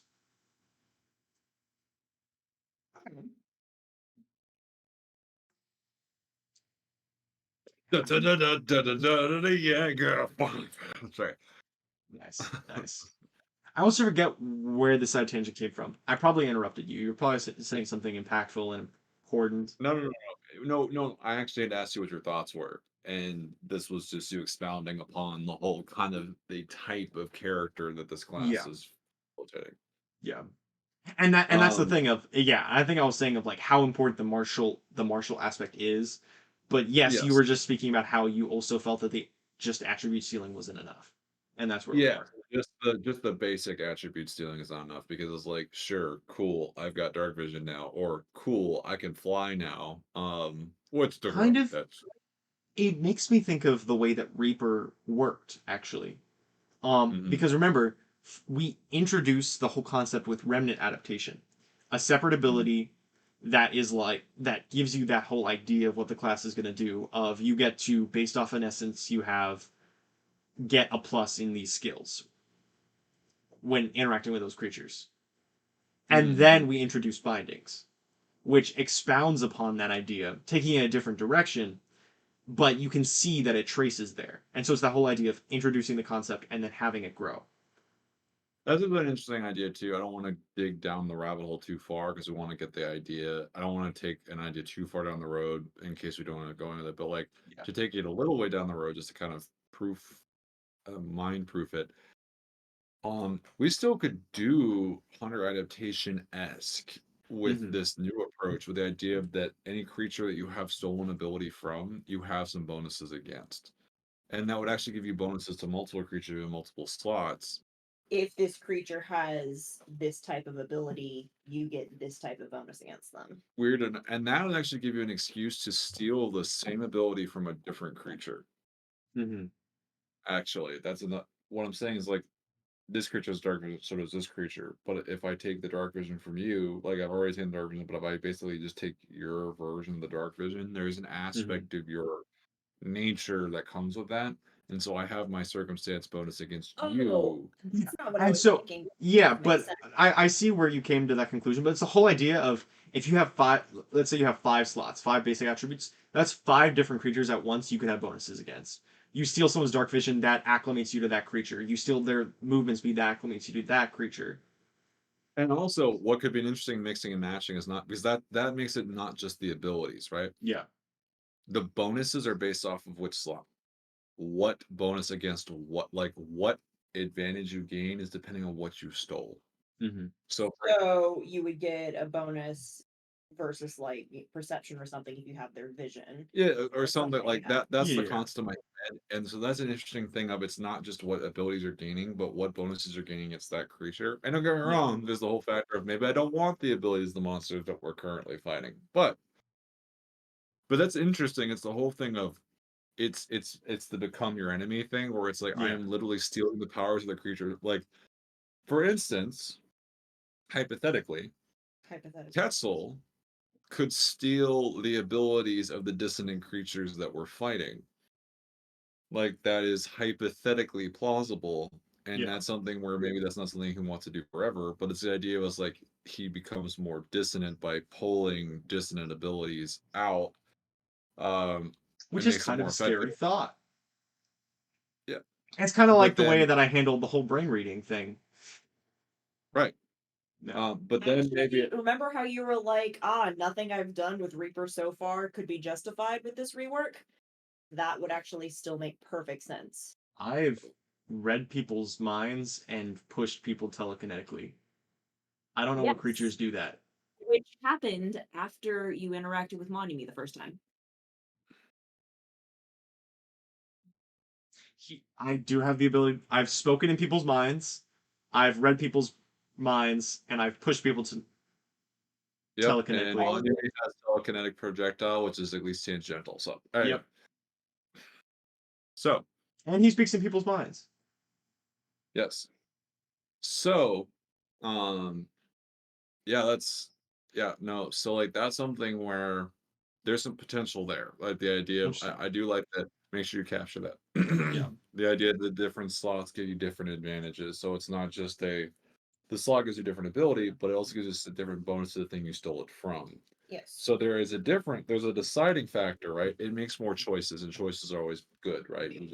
Where it's like I like the fact that you have dark vision, but if I steal your leg or your movement or whatever, If I I steal gain your a leg. better advantage against you in these circumstances. So because you only use up whatever it is, right? Hmm. And and then and here's how here's how CR could play into it again. Yeah. Level could play into it again. The level of the creature affects the oh well maybe the creature, like for these abilities, right? Yeah. The creature itself affects the type. Like if the creature had the ability to fly, you can grab the ability to fly, but the amount you can is actually based off the creature's level, Yes, that actually I think makes a whole lot of which sense, gets which us is why you would still want to hunt more and more powerful creatures. right. So Because part of you that can't just cap you were talking about it would be like class level times monster level or something like that. you can't just swat a fly and gain the ability to fly Or 60 feet. as crazy as it is, maybe it's monster level only. And so if you manage to pull off some super powerful nonsense, you're broken because you deserve to be broken because you fought a creature way beyond your level. And again, theoretically, if we're talking, because I feel like the best way from a balancing perspective to think about the way that these abilities work is magic items. It's giving the class magic items because it's the same thing. Of if the DM puts the players in a situation where they can get a artifact or a legendary magic item, and then they do, it doesn't matter if they're level 1 or level 20. They were put in that. The DM put them in that situation, and they get to capitalize on that. And to be fair, Pathfinder is actually very well balanced with the way that levels and things work. Where, sure, they do give you like guidelines on, hey, you probably want to give your players magic items that are in the same level range as their level. But like everything is balanced as far as level is concerned. So that would make it pretty easy to match the level of the creature that you beat to And as far as like the the party ability. being left behind concept, if you're fighting a creature of a stupidly high level to get a stupidly high level ability, there better be some fucking loot coming with it. You know what I Oh mean? Like, yeah, so other people you're getting party, your magic item, and they're getting theirs. right? Exactly. Yeah, So, your magic item is just courtesy of your class. Yeah. right. No, that's a good way of thinking about it. No, I think I'm nervous about it because I'm nervous about anything, but like, I feel there's potential in this idea Mhm. I really because feel like, again, yes, no, there's probably some balancing that needs to happen. But I think, again, looking at the, if we keep the attribute as like the basic thing, and then if we have like an ability ceiling thing, or like you said, the level cap, that is, again, it's like magic items made for that only a specific class can attune to. And so what right, they have access to is completely on the DM. Like if the DM decides to put them in a situation where they can win against the level, they're basically allowing handing out a high level magic item. That's not intrinsically the class being broken. The class can't go out, fight slimes for 3 years that are all level 1 and then accumulate that into a level 500 thing. right. No, I agree. That's fair. And that also accounts for the the dilemma that some people are like, you're not gonna learn how to do magic from reading books. Go kill goblins. That's how you level up. You're not gonna have that by just farming low level things. You have to go out into the dangerous environments and fight the dangerous creatures to get the cool abilities. As I say, what this forces is it only benefits you to fight different creatures. Yeah. Because if you just farm the same kind, you're just getting the same abilities over and over again. There's no reason to. Mm-hmm. Variety and power variety, like type variety and power variety, are actually encouraged because that's when you actually gain more Which benefits from it. opens up another archetype of a character that people could play, which is the basically the scholar who's trying to learn about a bunch of different creatures. They would want to study diverse creatures. They I wouldn't just appreciate want to a low level creature over and over again. Marybeth. One thing I will love is this is not the first time that we've talked about this class and you've been like, and this opens up the scholar. I feel like you want to play a scholar of this really badly. You realistically play a wizard, right?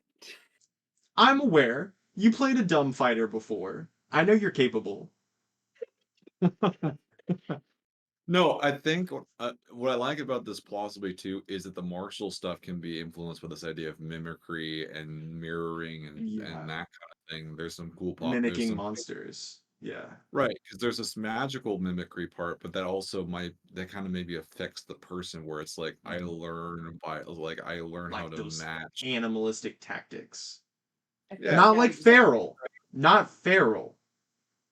Like a barbarian, but like the snake sneaking up on its prey, of like that kind of animalistic. I mean, this even affects like just meeting people. It's like I'm picking up on your combat, like Taskmaster style or whatever it's Yeah. called. The guy, Old master. no, Taskmaster, the Marvel character, the Yeah. guy who has photograph like can replicate anything they've seen. Oh yeah, never mind. I know what you're talking about. Philly. And so it's like the whole, even if I'm not absorbing abilities from you, I'm the kind of person where like my whole shtick is I steal people's powers. It's like I've observed your combat style Which and I figured out how opens- to match it. Which opens up some potential abilities that the class could have that are not combat related. Brainstorm idea, I want you to write it down. Some Mhm. sort of circumstance bonus from continuing to fight the same creature for a certain amount of time. Where it's like Ooh, yeah. No, I like that. Yeah, picking up on your tactics. actually that could be really cool for also if you fight that same person, that same specific person. So this would be not type of creature, but this would be an individual or individual creature where it's like now we've got round two, bitch. I watched you very carefully the first time. I'm better equipped to fight you because now I know more about how you tick. What about potentially, just throwing it out there, if a creature has used an ability against you in the past, you get a circumstance bonus to the save against that ability. That's another bullet point. Write that Yeah. down, yeah. Yeah. I think what I'm gathering from this, and you guys tell me if you disagree. I think Reaper was a really cool D&D class Yeah. that didn't quite translate over. And it's cooler to, especially since we're having to change Reaper so much, it's cooler to just kind of reopen it back up to be like, well, let's think about what's good in this class or in this game system and what would Mhm. be a cool class of Pathfinder, especially when you have so much more competition class wise. Yeah. And the concept of archetypes and stuff like that. So it's like I think Reaper is still a cool class. It might still be worth just for funsies releasing for D&D, just because it's still I still think Yeah. the 5e version we came up with was cool. I just think what we're realizing is that it never got to see the light of day, mind you, but it's okay. But It it's will something one where day. oh it will. Like it's something where I'd love to just see it in D&D just to see how it would play out. It would be really neat. But I One think shots. so. That being said, Mhm. this is like brainstorming session. I think we've got some cool ideas. I think we're at a point where it'd be good to simmer and digest and think and sleep on these ideas and see how Okay. we feel after some time. So that way I don't come back tomorrow being like, I hate everything after I've chewed on it. Or but as a last thing before we call it, Mhm. ChatGPT, not don't try to have it invent the class. Of course not. Damn it. Let's do that like the next evening we work on this. I'm not sure that Romanomancer makes sense anymore with this flavoring. Right. I don't disagree with you. So, ChatGPT is actually pretty good at helping with name creation. So Mhm. we don't have to necessarily find something tonight, but in the same way we're going to ruminate over these things. I Mhm. think if there's a name to consider to go along with these ideas, I think that'll help with the kind of sleeping on an evaluation process of does this sound badass and cool and possible or like I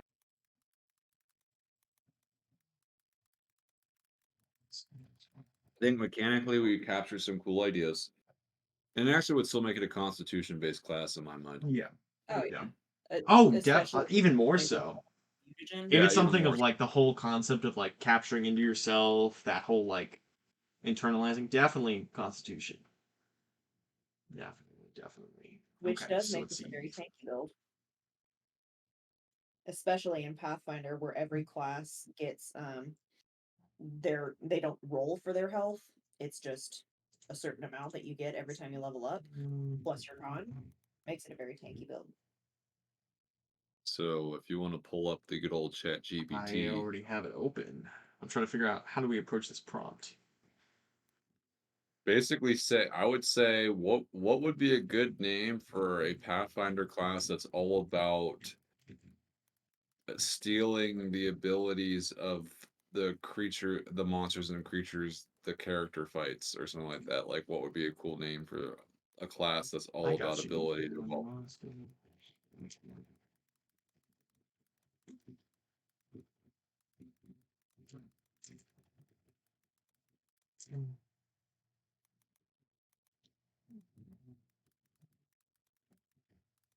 Get to have next session be like, psych, so it's not called Romanomancer anymore. Fade, welcome to alpha testing. Oh yeah.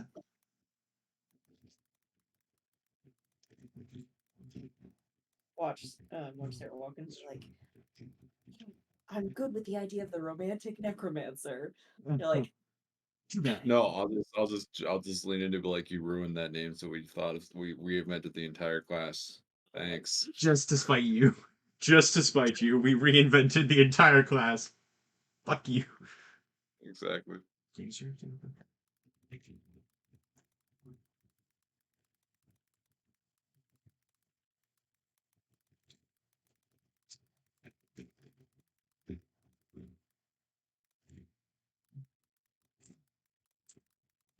I think the thing that I'm worried about with this is just my I never want this is an excuse to learn more about the game. To be fair, all the homebrewing D&D helped me learn more about D&D 5e by oh, quite yeah, a bit. 100%. So this is actually in some ways a good excuse to learn more about Pathfinder. Is trying to build a class for it, even though I'm not familiar with Pathfinder. Is the weird thing of like I've noticed at work sometimes the best way for me to learn a new programming language is try to do something difficult in it, because then all those things I look up to figure out how I learn a whole lot about the language. That's the prompt I'm putting into ChatGPT this time. Okay. I was just- It's supposed to. Honestly, it would have too, but yeah. And what did the mighty AI give us? Determined. So we got 15. This interesting. So we got number 1, Mimic Slayer. Let's look at the prompt. That's a fascinating concept for a class. Based on the duality of the class's function, mimicking living creatures while also stealing abilities from the deceased ones. I think it kind of misinterpreted what I meant by that, but it's fine. Here are some Yep. suggestions for the name. Number 1, Mimic Slayer. Number 2, Essence Reaver. Got Number 3, Chimeric Champion. Riffing off Chimera isn't necessarily a bad Yeah. idea. Yeah, no, that's a one worth like iterating on Chimera, but continue. Ability Absorber. Occam's razor. Right what it says on the tin. Number 5, Echo Fighter. Isn't that a thing in 5e? It is Echo Knight. Echo Echo Knight. Knight. Matt Mercer invented Echo Knight. Yep. Yeah. Aspect Assimilator.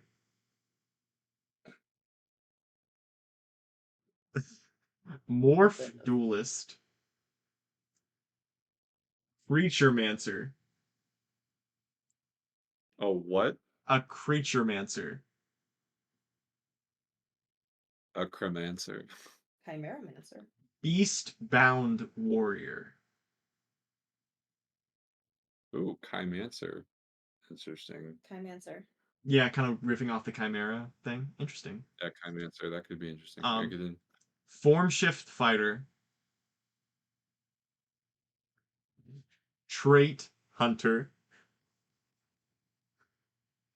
Morpho Seeker. Nemesis Mirror. Identity Inheritor. Okay, let's play. I thought that was fun. Play around with the idea of riffing off the word. And please tell Chimera. it to keep it to one-word names. Keep it to one-word names. Okay, let's see. Certainly, the term chimera is evocative creature that combines various animal attributes, building on the concept and focusing on one-word names. Chimericant, Chimericist, Chimerist, Chimerese, Chimergant, Chimelock, maybe something more like, what did you say? Commandomancer? No, I said Chimancer. How How would you spell that? Chimancer, I have no idea. Chimancer, Chimancer. I'm gonna give it a pronunciation guide. Other than the fact it sounds a little too much like kineticist, chimerist is not terrible actually. Like not like I like it, but like from another riff thing, like chimancer is not terrible, and chimerist, it's chimerist, which sounds more like chimera. Chimerist and chimancer. Chimerist is not terrible.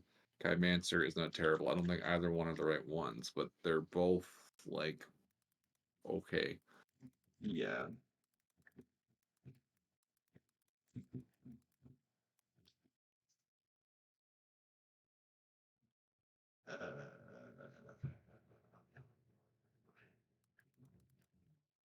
That doesn't sound promising. The way it's blending is just bad.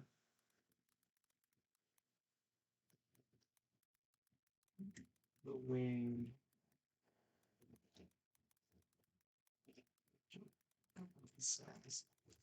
That remember is To a certain degree, that's why they're inventing entire jobs around just figuring out how to prompt ChatGPT in the right way to like get it to make the thing you want. Yeah.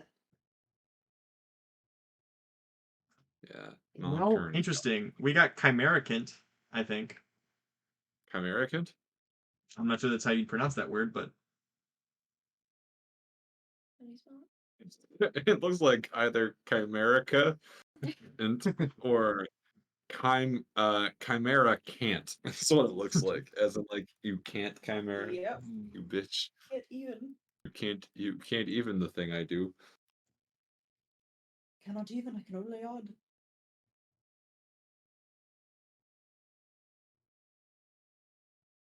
Chimeracron. interesting. Chimeracron. From I know. Okay. Chimera, that looks like Chimerant. Chimerant. Chimerant. Chimerian. Chimerian? Is that Chimerion. how you pronounce the second It one? might be Chimerion. You can always ask it how to pronounce that. Yeah. Chimerga. Chimerga. Chimerist. Chimera. Chimeras. Chimertide. Chimerix. Chimera. It always likes trying to throw the fucking word forge in, because I had that happen to me too. Chimera forge. Chimerage. Chimerage. You know what? Let's table that one and let's just try to get it like we liked the chimera. Like chimera is a thing to have in the back of our minds as a like a plausible like thing Maybe is if fine. it gives us other words, then we can substitute chimera into it where it makes sense. Right. And So, do but that. let's see. Maybe the grass is greener on the other side. Maybe there's other terms, and maybe clarifying to it a little bit what you meant, because it sounds like it kind of like took some liberties with its interpretation. I love chimera can't. Chimera can. Chimera can. Sounds like A party member is like, all right, I'm starting my own political party. And then their big slogan is Chimera can. Yeah, I love that kind of chimera. Chimancer. I think the thing is Okay. What about a chimera? a what? A chimera. A chimera? A chimera. Chimera? A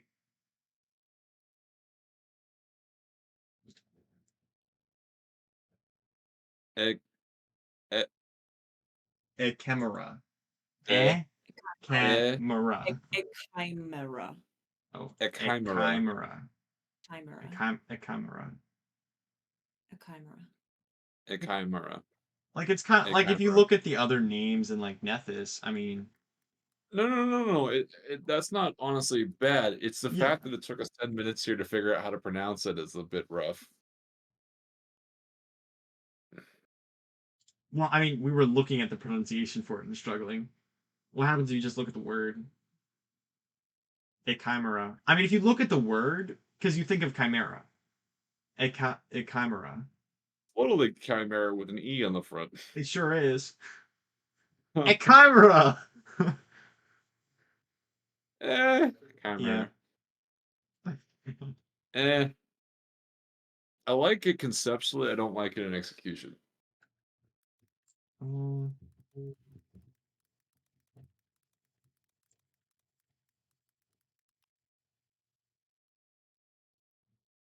To be That's fair, I was completely like understandable. 7.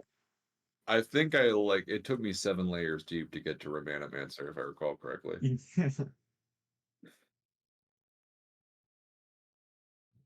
I just want to avoid getting stuck on Chimera because it's cool, but there might be something cooler. Yeah, I don't yeah, want yeah. to lose on it. I told it to go away from Chimera. And it's doing other ones. There are just the Chimera ones so far have been the best. We got Echo Form, um, Mirakim. No, yeah, Miralist. List those mirrors. Aspect, Echo, Reflect. Okay, let's start from scratch. Okay. You could. That's It probably knows about heroes. You could be like, yeah. what would Silers from Heroes class be in Pathfinder 2e? What would you call that class? How do you spell Siler's name?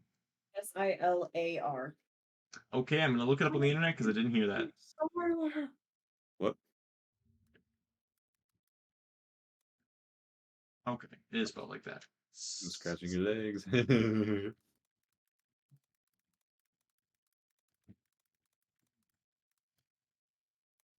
I know. I know. I need to go inside. I think I'll feel better going to sleep with a good name. Plausible.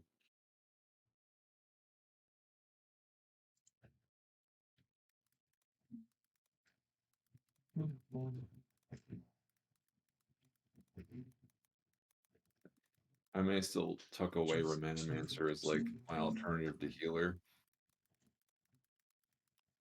Remember that I was gonna have like a Oh healer class or whatever at yeah. one point, and that went Oh nowhere. yeah, way back when. Minder. Yeah, maybe Minder could be replaced with Romanomancer.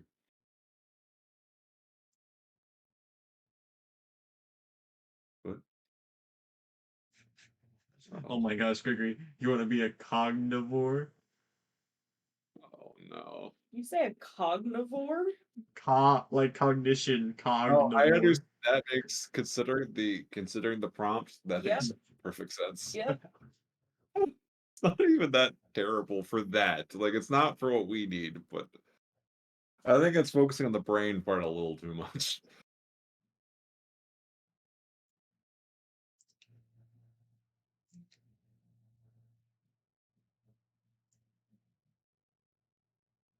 Cipher? As in siphon. Yes. As in cipher. Nope. You Nope. Nope. don't like cipher?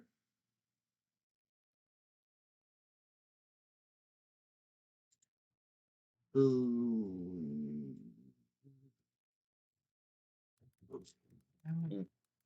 If it literally, because Chimera comes from what mythology? Greek. Greek. Because there's all Hercules. and D&D 5e just has a Chimera. It's an incredibly popular mythological creature. Yeah, I so it was a mean, It's like point. a Pf2e also has a chimera. Yeah, I'm just thinking about literally. It's like I don't because there was like a part I was like we literally just call the class Chimera. Chimera. it's way too popular for that. Way too popular. Yes. Yeah. Is it? Yes. Is it? The mythological creature of Chimera is way too well known. Pathfinder 2nd Edition Chimera. The Chimera is the archetypal example of an unnatural monster made up of a monstrous mix of wildly different component creatures.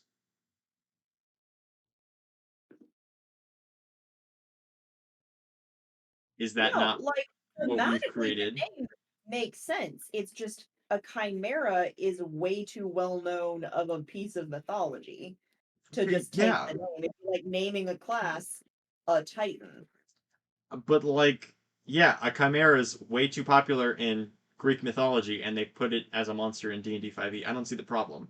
It's just like it's okay to just do a name that's popular. I can pretty much guarantee you the chimera creature in Pf2e is probably a lion, a goat, and a snake. Yeah, No, Because that's it's what a a chimera is. lion, a dragon, and a goat. I'm looking at it right now. So they didn't just take the name, they took the mythological creature. that's fine. Bear in mind, modern movies say chimera for things like as naming of things for things that are of multiple things. The fact it's Yeah. referencing something specific is fine. The problem is that I'm trying to think of why on earth people would like, unless you have that like carry over Greek mythology into. Well, I mean, there are chimeras in In your Pathfinder. fantasy setting. Then calling a class that's about like being literally this But like conglomerate. this is the wording for that's Pathfinder 2e. They give you the example of the traditional chimera, but like the chimera when you look up chimera of like if you're gonna make another one, the first thing is the archetypal example of an unnatural monster made up of a monstrous mix of wildly different component creatures. In this case, a lion, a dragon, and a goat. I mean, I'm not denying it's exactly what this class concept is.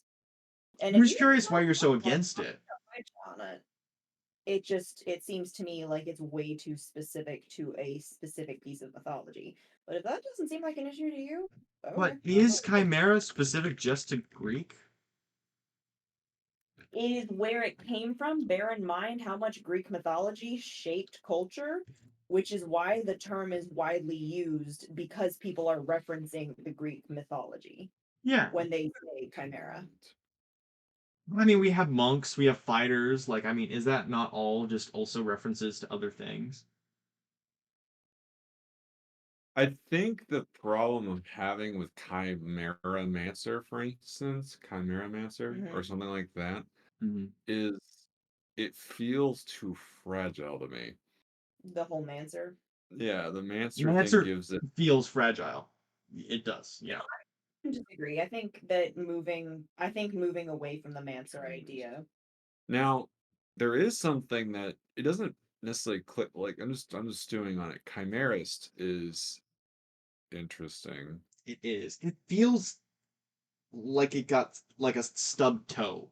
Like it feels like it got squashed Yeah, all of a sudden. it does. Honestly, like Chimerist, it's something where it's like I don't know, tell Jet GPT like I like Chimeramancer and Chimerist iterate in that kind of realm.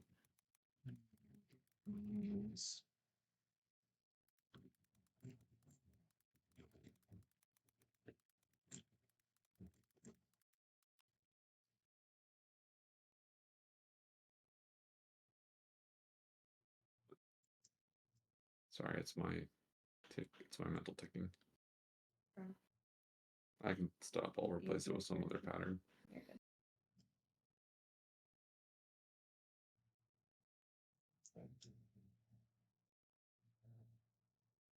Chimerist.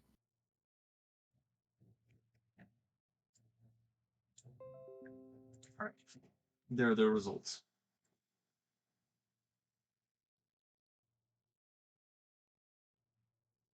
Chimera Urge As in thaumaturge. sounds like chirurgeon, an old term for chimerics. Uh, chimeric, chimerate, uh, Chimericist? Mm. chimera racist. What? No, sorry, chimera.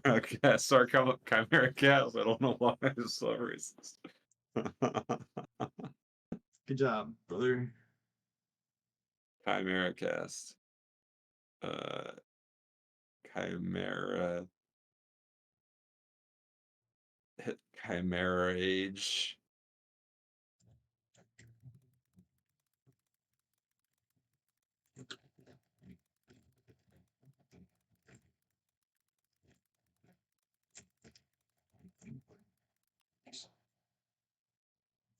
I feel like we're on the verge of greatness. There's like one syllable away from something amazing.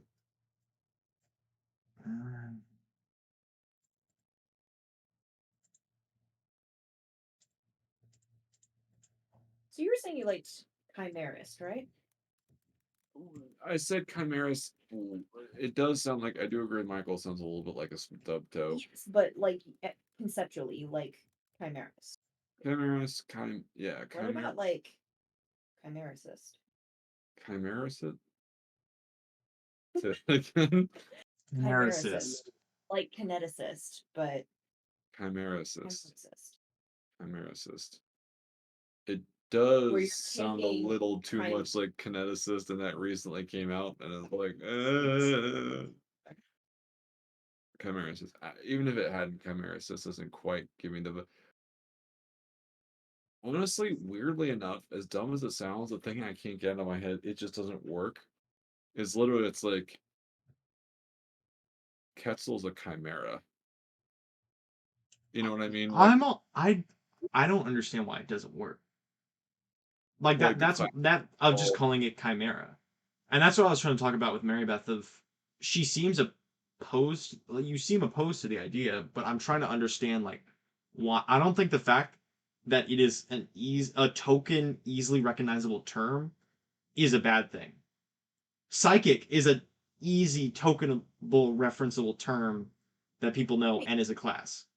That's something that seems to me like it should be a barrier, but if you disagree, that's totally fine. If you don't think it's a problem for it to be a very recognizable mythological creature as the name of this class, then go for it. I'm just curious why you see it as a barrier. I know you're talking to Gregory right now, but I'm just like that's where I'm confused of why it's a barrier. It's the same reason why Titans got renamed. Um, because that particular name gets used too many other places. Well, actually, interestingly enough, which might make this different, is Titan got renamed because Titan meant something different in Pathfinder, and it This means didn't the have, same. and the ancestry had nothing to do with that specific like that specific thing. Yeah. Where in this case, the creature and the class are incredibly reminiscent. Oh yeah. No, and to be fair, especially when Michael read the definition of a chimera from what was it, ChatGPT? Pf2e. No, from Pathfinder. Pathfinder Oh yeah, specifies the chimera is yeah. like especially when you read out that definition, like it occurred to me, I was like, that is you could be describing this class the Yeah. way that it's phrased there. How do you feel about the name, like the class name literally being Chimera?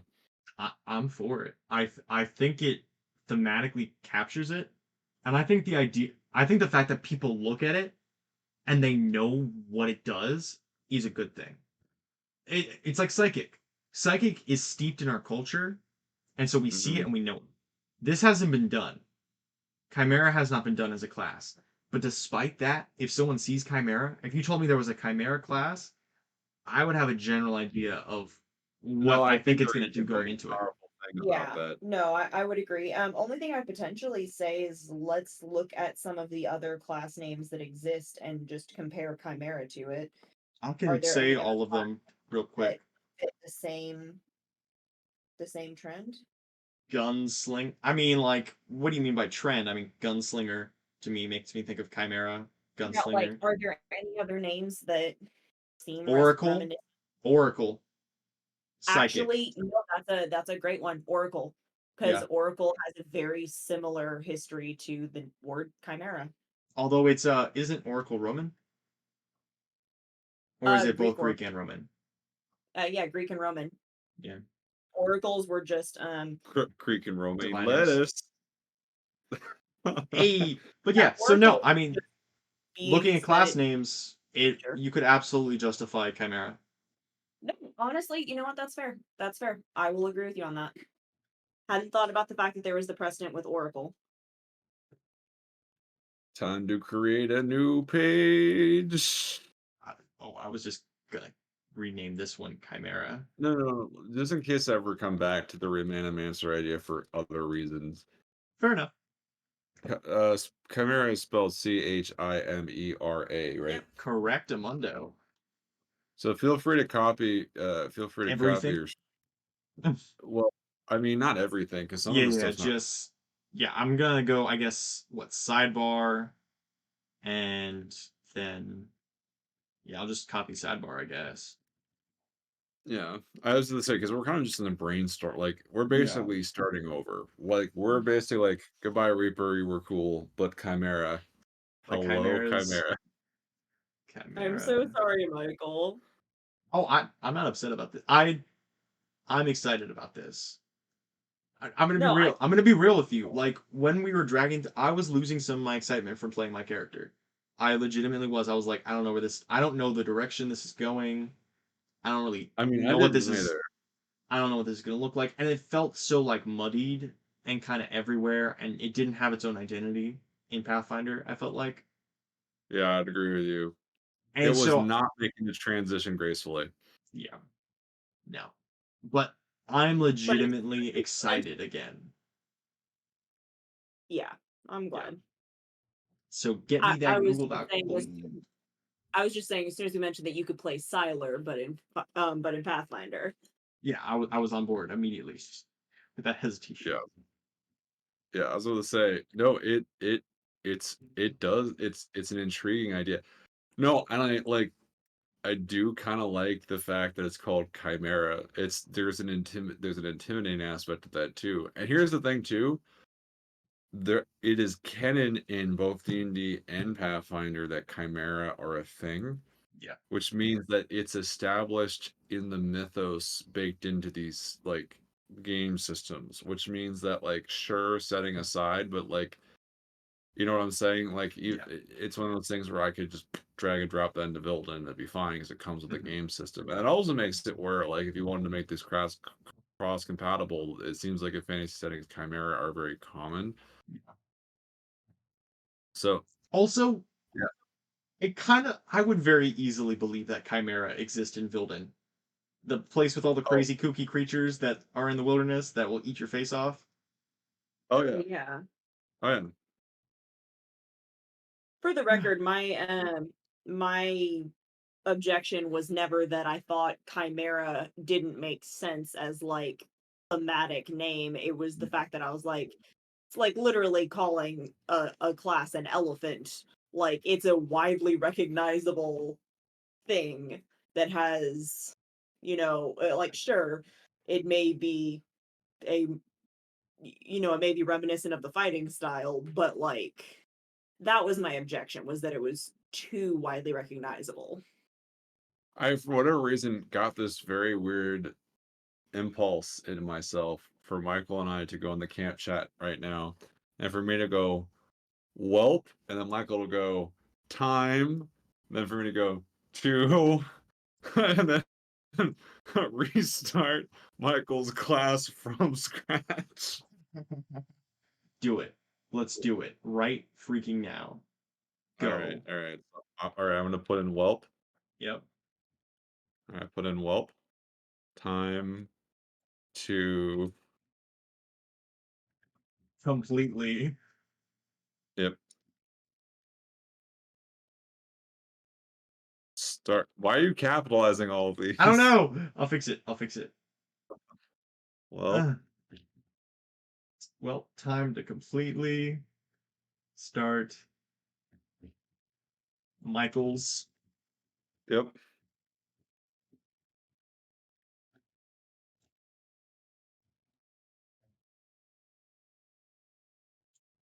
Well, No one time to needs to be completely capital. start Michael's class. or Michael's. Character and class. Michael's.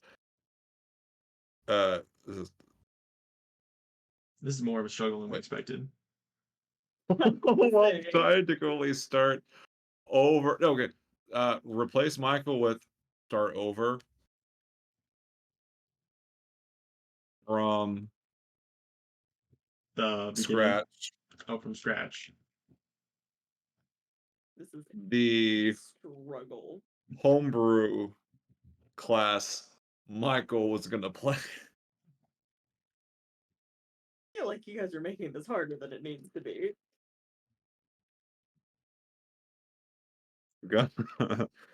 was gonna and you never was gonna wait, do I need to replace my 2 with play? Oh Since my you I'm did just god. going. going to and then say play. Well, time to completely start over from scratch. The homebrew class Michael was going to play. And then we gotta hit him with the classic. Yes! Yes! That's perfect. That is I just the love face of my entire transition to Pathfinder. Aren't you glad that there's a whole 5 days to get this figured out? Oh just yeah, have to- absolutely. You guys are only allowed to roleplay. No one's allowed to punch anyone. I'm just not allowed to fight. I'll have roleplay combat like you did when for like John or whatever when they were in 5e still. Oh Where yeah. it's like roll to see if you hit. I got a 42. What dice did you roll? I got a 42 1 dice you're rolling. You That can't roll a d100. That's not what you're supposed to be doing. That moment when mittens are combat. Oh yeah. Roll a d12. It's like never hitting this guy. I don't understand why. Oh, you're using the wrong die. Oh, good times. Okay. So the Chimera class. One hell of a transition, but Chimera, yeah. No, I mean there's like I think it's like they are the Chimera. Yeah. Yeah. Look at that. Uh, Wow. Okay. Michael, here's the question. Do you feel cool? I don't have any abilities, but absolutely I feel cool. Ironically, this flavoring might be able to go back to Laverny again. Yeah. It could be really interesting if Chimera is a very weird fucky variation of Druid. Like as in like No, Sclaverny Druid. Gregory, it can't just be the Everyone's a fucked up druid you did in fucking Novera with the like grafting concept you had. It's all full circle. Full circle part 8. Full circle part 9. Everyone You know what's is a druid. you know what's sad? Everyone is a Druid. You know what's sad, Michael? What? What we're describing is incredibly reminiscent of thematically what that was.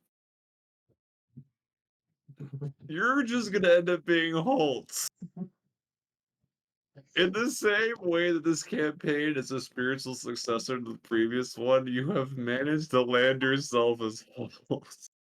Who no one knows what's going on with that character, and it's He was a constantly Guy who changing. showed up, looked like a tree, had a potted plant, turned into a horse, and ran off With a our voice that no one can understand. and ran off with a Kira. Yep. It still can Yep, this has been happen. good. We have Twitch. Oh my We gosh. sure do. Wait, Twitch isn't dead. Twitch is off. Twitch is also a silver coat, which is so it was Lionel. Twitch is off God. screen right now, though. Oh wait, no, Twitch. Oh fuck, Twitch. Yeah, we have Twitch. Yeah. Oh no. Twitch is my buddy. We're going off into the sunset. I gotta save him from John. We're going off into the sunset. Sorry. Goodness, good. I'm just saying, legitimately, yeah, you're in danger. I'm in danger. Oh Well, no. cool. This is something where, depending on when we're able to get back to this gives you and I some fuel, creative fuel to think about in the back of our minds as far as some ideas. So one thing I will say is, we started with 2 levels worth of class, needing to make 1 more level, and we've ended with 0 levels of class and some cool ideas. And a potential name. Yep. And a current contender for the name, Yeah. the Chimera. We still might be able to steal some of the martially stuff from Reaper that existed Yeah, I potentially. think that we can. I think we can absolutely like probably lift some of that stuff still. I think there's probably some things that'll still work there. It's just Because like uh cornered animal is again that kind of like animal tactician thing, and like no, I think there are pursuer. I Yeah. really do like my off cuff idea of the whole gaining a bonus against somebody that you've been fighting for a Oh minute yeah, with. no that. Yeah, no that is. That's I'm their entire Yeah, I like that. I like that idea. But gonna yeah, bold no, it. I bold it. Oh, Bold. Ebola. Ebola it. Well, Michael, I hope that your backstory that you wrote is not in contrast to this new flavor. What do you If we're mean? How could it After all, ever be in conflict? No, it's fine. well, weirdly enough, Michael, this might actually put it back to being okay again. Yeah. Because to No, be fair, Chimera may be Sklivernian origin again. yeah. The Which flavoring might work means out that it again. might fit my backstory Again. because I mean, again. let's be fair. How long would it As take you to get Gregory to read? I may have to Backstory? retcon the retcon where I looked at me and was like, hey, you don't know anything about this. Like, actually, never mind, know about it again. It's just you not know, called but that. it's just it. You don't know anything about it under this name because that's something else. That's a different universe. What you do know about is Chimera. But You retcon so hard, you end up back at the original. We're just gonna end up with the monster hunter we never made in 5e in Pathfinder, like word for word. right. No, I really actually don't feel like that's what this is even It's slightly. not. That's not. I was just going down the continuing to retcon back to the retcon train of like eventually we just end up back where we started. Um, I think that the thing is the balance is the thing I'm a little nervous about, but plausibly And again, I think that's we the thing of like I think the balance isn't as nuanced as we think. Again, if you yeah. think about because that's the thing of this isn't we're talking about like there are two aspects to this second aspect of the ability. There's the aspect of what the player has control over, and there's the aspect of what the DM has control over. What the DM has control over, it's basically the equivalent of a magic item, only this class can attune to. Right. And the cool thing, you don't just continue to gain magic items. To a certain point, you have to lose one magic item to gain a new one. To attune to them. That It's is this something of balance. the whole like having slots to fill. That was an interesting thought. Of maybe you just have ability slots. Like you Right. have like your attribute slots, and then you have your ability slots. They're the attributes or whatever. Something for consideration. Something to stew. What are You you know, looking something I'm at? curious about. I wonder if that made our lives easy. Wow.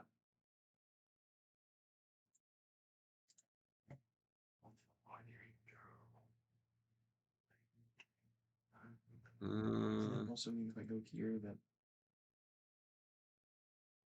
nice. Cool that saves my butt there. oh yeah, I forgot Pathfinder First Edition had stats for Satan. Yeah, that tracks. Why am I What? not surprised? I said yeah, that tracks. We're back to the version of the game my mother does not want to hear about us playing.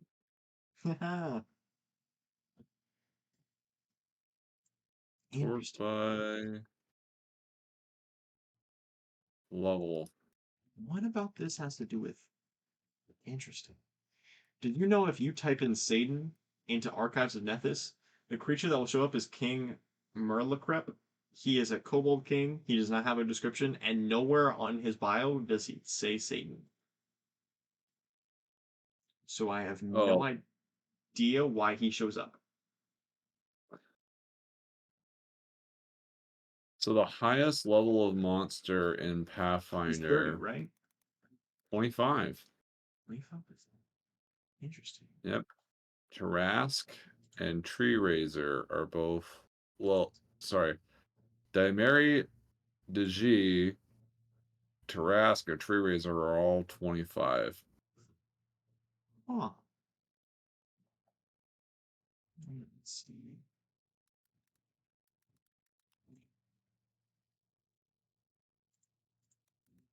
Interesting. Let's see. Mhm.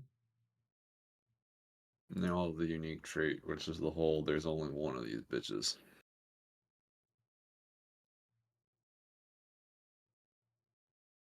And then yeah. Avatar of the Lantern King? Huh? You heard me.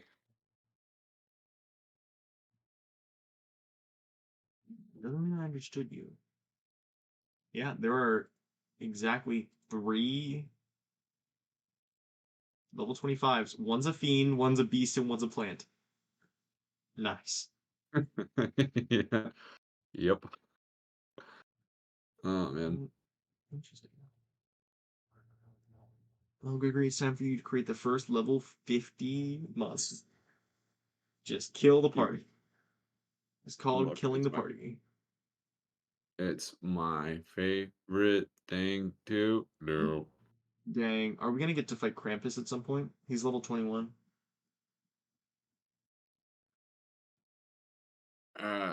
Krampus? Yeah, you know, like the demon that rides along with Santa and like Yeah, that whips guy. children Gotta from love German that guy. mythology. Oh, what about the Grim Reaper? Well, Level 21. Ouroboros. Yo, Ouroboros is in The snake that eats the world. exactly. Isn't Oh Ouroboros my the gosh, snake they that eats have the the ball? ability Unfathomable Infinity. Aura Incapacitation Mental Visual 100 feet. The Ouroboros is the embodiment of perfect of diamonds and resurrect ritual infinity, and this concept pulls at the threads of mortal minds, desperately straining the limits of their comprehension. When a creature ends its turn in the aura, it must attempt a DC 41 will save. Creatures then temporarily move for 1 minute. They get stupefied. Oh, they get attack of opportunities, sanguine spray, and devour. Ooh, tail end. Blood gushes from the wound in a 15-foot cone. Each creature in the area takes 5d6. Oh, because they can devour their own tail. An Ouroboros spends most of its life eating its own tail, which perpetually regrows at the same rate it's consumed. Interesting. Whoa, fast swap. Ooh, this is cool. There are cool monsters in Pathfinder. I would love to get Unfathomable Infinity as an attribute. Right. All you gotta do is convince us to fight an Ouroboros. To be fair, it's all like from a balance perspective, it's only 100 feet of like stupefied. I just wanted to repeat that sentence slower. But the creature is then temporarily immune for 1 minute. And on a critical success, it's only for 1 round. On a success, it's only for 1 minute. On a failure, it's stupefied 1 for 1 minute and stun 3. And on a critical failure, it's stupefied 3 and stunned both for 1 minute. What did you say that saving throw was? 41. Yeah. So what was I that about imagine it critical? would be based off your will save, not the monsters. Maybe. I don't know. Oh, getting swallowed sucks. Are you looking at Ouroboros or just something else that swallows? Wrong. Uses swallow whole. What do you mean uses swallow whole? How Oh, many creatures? cool! So, look at Pathfinder being cool. Pathfinder has a built-in mechanic for getting yourself out of a swallowed creature, which D&D does not. Nice. It's called Nice. its rupture. So the rupture is the amount of damage it has to take from a single hit. Mm-hmm. Uh, from a single tiger spell, the engulfed creature cuts itself free. Okay, so thinking of attributes you could steal. Don't get me wrong, the rupture value of an Ouroboros is 50. So you have to have a single strike that You do 50 damage. And bear in mind, while you're in the side, you're flat-footed and a couple of other unfortunate things. being digested and all that. If you're grabbed and slowed, 1. I will admit that would have been nice to have available for the Secret Queen. Oh, dude, Michael, do you know how excited I am about the of taking some old, like, monsters from the previous campaign and pathofinderizing them? Oh, it's gonna be fantastic.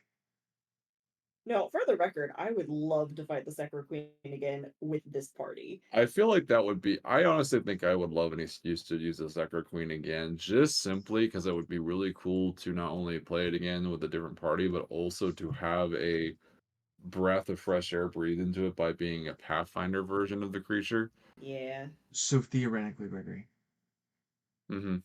if because it's all one ability in the stat block. If I stole the Secro Queen's ability to dissolve heroes into mini Secro Spiders, would they be under my command? Or would they be mini versions of me? Because that's kind of what the Secro Queen is making, mini versions of her. So the problem is, what you would have to steal is your ability to swallow people. Yeah. Her ability to swallow people. I Mhm. feel like there's some physiological limitations here. However, You then would I have to could be able to swallow hold them small creatures. Like I could swallow a fly. Would the fly then turn into a mini Quetzal? Or would it turn into a Secro monster that's mini? There was an old Ketsu who swallowed a fly. I don't know why he swallowed a fly. But Perhaps he'll but die. but legitimately, then this fly would it turn into a Secro spider? Small, I imagine, like a tiny Secro spider, and then would the Secro spider be under my command or not? Is that part of the stat block that is under the Queen's command, or would this be just a Secro spider that has been spawned and therefore has It no ties to me?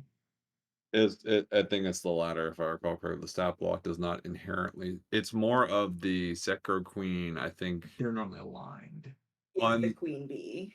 it's not in on the stat block, but like the flavor text basically indicates that, or Interesting. So I could spawn enemies, basically, is what I'm hearing. Ooh, that sounds like a mistake. Yikers. I want to do it. Secro spiders. I could turn flies into Secro spiders with my mouth. Beat. My mouth beat. I'd like to point out there's a very critical part of this, Michael, which is that Quetzal would have to be able to poop out Secro spiders. Oh, would they eat me from the inside? This is starting to get scary. I don't know if I'm vibing with so I this. feel like I'm starting to like Lost in Space, that one movie. Like I know it's a show, with the movie we saw where the guy was like full of spider. It was all like, wait. Ooh. Um, yeah, there's a specific scene that comes on. They eat their wounded. Anyway, but so I'm just thinking of, and we're not going to go down deep down this rabbit hole because bedtime. Yeah. But uh, conceptually, I could see, for instance, certain abilities. There are a couple of approaches we could take because, like, there are some aspects of this that might actually simplify it from the previous class, where it made it complicated based off of like CR calculations and all this stuff. It might be something where certain abilities can only be stolen if it's from a creature a certain level or higher. Where it's like Mhm. you can't steal the regeneration of a level 5 creature, but you can steal the regeneration of a level 10 creature. Like, you know what I'm saying? Where it's like, See, here's the problem. The Secro Queen probably is decently high level. yeah, but you get my What? point. It's like, you hear what I'm saying, Michael? Yeah. I wonder if there's like an easy metric for that. Like using one of those weird math numbers that we only really use in programming but do exist in mathematical concepts like ceiling, floor, Hmm. um or like logical operators. Um I guess Like, we're or like starting to modulus, maybe. this one. Anyways, none of this Hmm. is relevant. I'm just talking about math because it's fun. Hmm.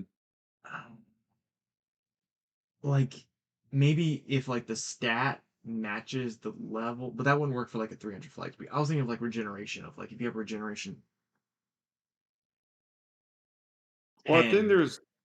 there might be, there could be a unique interaction between your class level and your and the I creature think it would level. have to be. Mhm. Where like certain abilities aren't grabbable from creatures of certain levels or lower. Where it's Mhm. like maybe the abilities you can, because there's a mixture, right? Yeah. It's easier to balance if it's from a specific set of abilities, Mhm. right? That you can steal from. And once again, like I said, part of the interesting thing is you also gain an advantage against creatures of that type in a certain way. Yeah. So that's the whole reason why you might take the ability again for it. You don't use up your core class. It's something where it's like, all right, and I am fully good, and I will never touch anything ever again. It's like, Yeah. it's the idea of like, I want to be this effective against this other type of creature. Or alternatively, this creature's version of light is more powerful than the one I currently have.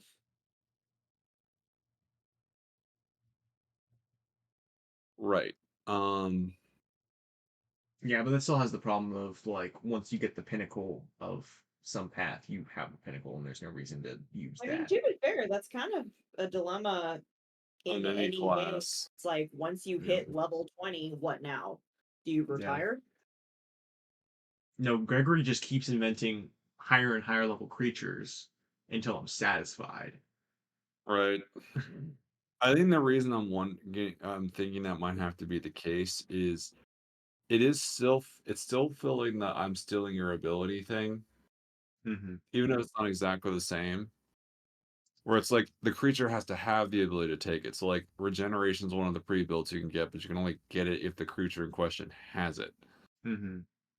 But you're aware of the abilities you can take Yeah. because it's like here's a list of abilities you can take, and what the specific creature influences is you get additional bonuses against that type of creature specifically if you take it from them. So that gives Mm-hmm. you the whole "ooh, cool, it's this one guy defeated" vibes.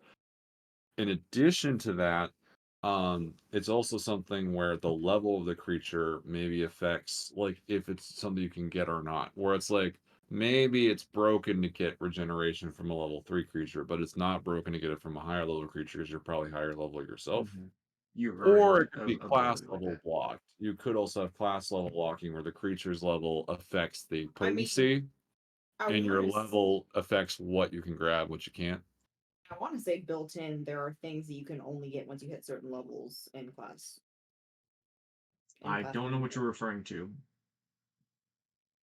I believe you. Oh, I would just love an example because I don't. I I'm don't not have one off the familiar top of enough. my head. I feel like I've seen it. I No problems mean, all through. I'll learn No, about I them. get it. I'd have to dig and find it. But is I there any think that's more? Okay, I was gonna say, is there I any more think context to it? she has none. No. Okay. But I think that I think that there's aspects of hunter adaptation that can still come into Chimera, or it's the idea of you gain knowledge about these things that you have basically taken as like their essence from, you know what I mean, like that. I think those some of the so like I think some of our previous abilities still work, Yeah. reflavored, remechanified a little bit. They're actually a little bit more straightforward because maybe they're always active. Um, I think that it might be able to be simplified a little bit where, like, for instance, there's some abilities that are just a flat something. It doesn't matter what the creature's level is, like the bonus against it. Like, if you just take the ability, that's what gives it to you. It's not the potency of the creature is what affects how good the ability you're taking is, but just taking the ability gives you a flat ability. You know what I'm saying? Where we're not having to like making it making it more useful to take it from weak creatures too. Like where you don't feel like you're gaining nothing unless you fight the big poobah. You know what I mean? Like it's something Yeah. where you're getting something useful no matter what, but like the grand poobah is gonna give you a better version of the ability. Um Obviously there's some mechanical nuance to like, the how the math gets clamped, as it were, like to prevent the values from getting out of control. Just conceptually, if it's prime, because the problem is I'm looking at like action. I don't think it's straightforward to just give an action. Uh-huh. Now that's something that could be interesting is like, a subclass that has the ability to take abilities like basically temporarily take things instead of permanently. Mm-hmm. Um we'll have to think about that. Another subclass idea is maybe a subclass built around building up a specific special action that takes on aspects of creatures you fought, like the Like like the the whole Inventor thing my Mary Beth was. yeah, the special boss ability, my own special boss ability, basically. My own recharge ability where I roll a die to recharge. I don't Yeah. know, does Pathfinder have that concept actually? That's a D&D thing I think I'm thinking Yeah, of. no, frequency can be like 1d4 rounds. Right. Yeah, like the frequency of an ability can be based off a dice roll. So that could be an interesting thing as a player is though knowing Pathfinder, there's probably a class that does already have that, but like a frequency of a D4 round. Mm. Oh, like ability. Frequency.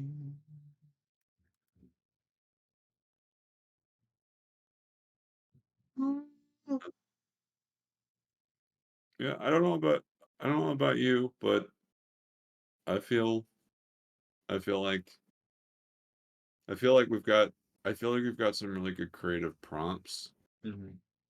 to get us in a productive direction because I think we were kind of chained by the old class we came up with something that worked and was neat for 5e, and then the mythos of Pathfinder kind of threw a wrench in the whole thing. Yeah. No, Um, absolutely. I agree. Weirdly enough, I have also less moral qualms about this one. Yeah. I think calling it Chimera, weirdly enough, as much as for some people that would make it worse, for me it makes it better. Mm-hmm. Because it's not like a demon, right? It's just a No. conglomerate of monster parts. So it's like, Yeah. there's less Grim Reaper vibes to this one, while still sounding badass. Like it maintains the badassery, gets away from the spiritualism. Mm-hmm. So everybody wins. I'm gonna win when I can And put your brain token. it feels very Vilden-esque too. Yeah. Oh yeah. Absolutely. Absolutely Golden-esque. So no, I think thank you for reaching out. I think this was a productive creative workshop session. Yeah. Other Absolutely. than, as you pointed out, we started with 2.5 levels and ended with 0. Yay. But definitely, this is something where I think we don't have to build out the whole class. Like, I know it's something where it's like, we do need to in the long run, but something where it's like, because you need to know where you're going. But I feel like I think with this version of the class, some of that's a little clearer. Uh-huh. Also, I think what we'll do Mhm. is, um, as we progress, because you're alpha testing something, if you wanted to basically like change every feat you took, if we reinvent certain things, anytime that we update, anytime that we update this class during the game, you can change anything you want. As in, like, you can remake decision. Like, I think the to prevent you from like worrying about building in a specific direction. Anytime we update the class, even if it's minute, you have the ability to change anything. Okay. Because I might change my archetype, honestly, given the changes that have happened. Yes, I think I will for right now, especially while it's this volatile. Anything about your character, like obviously within reason, because you don't want to like drastically change so much that like you're retconning your character constantly. But Yeah. you I've been a can golem this whole time. yeah. But as far as like class stuff, Yeah. you can redo it as many.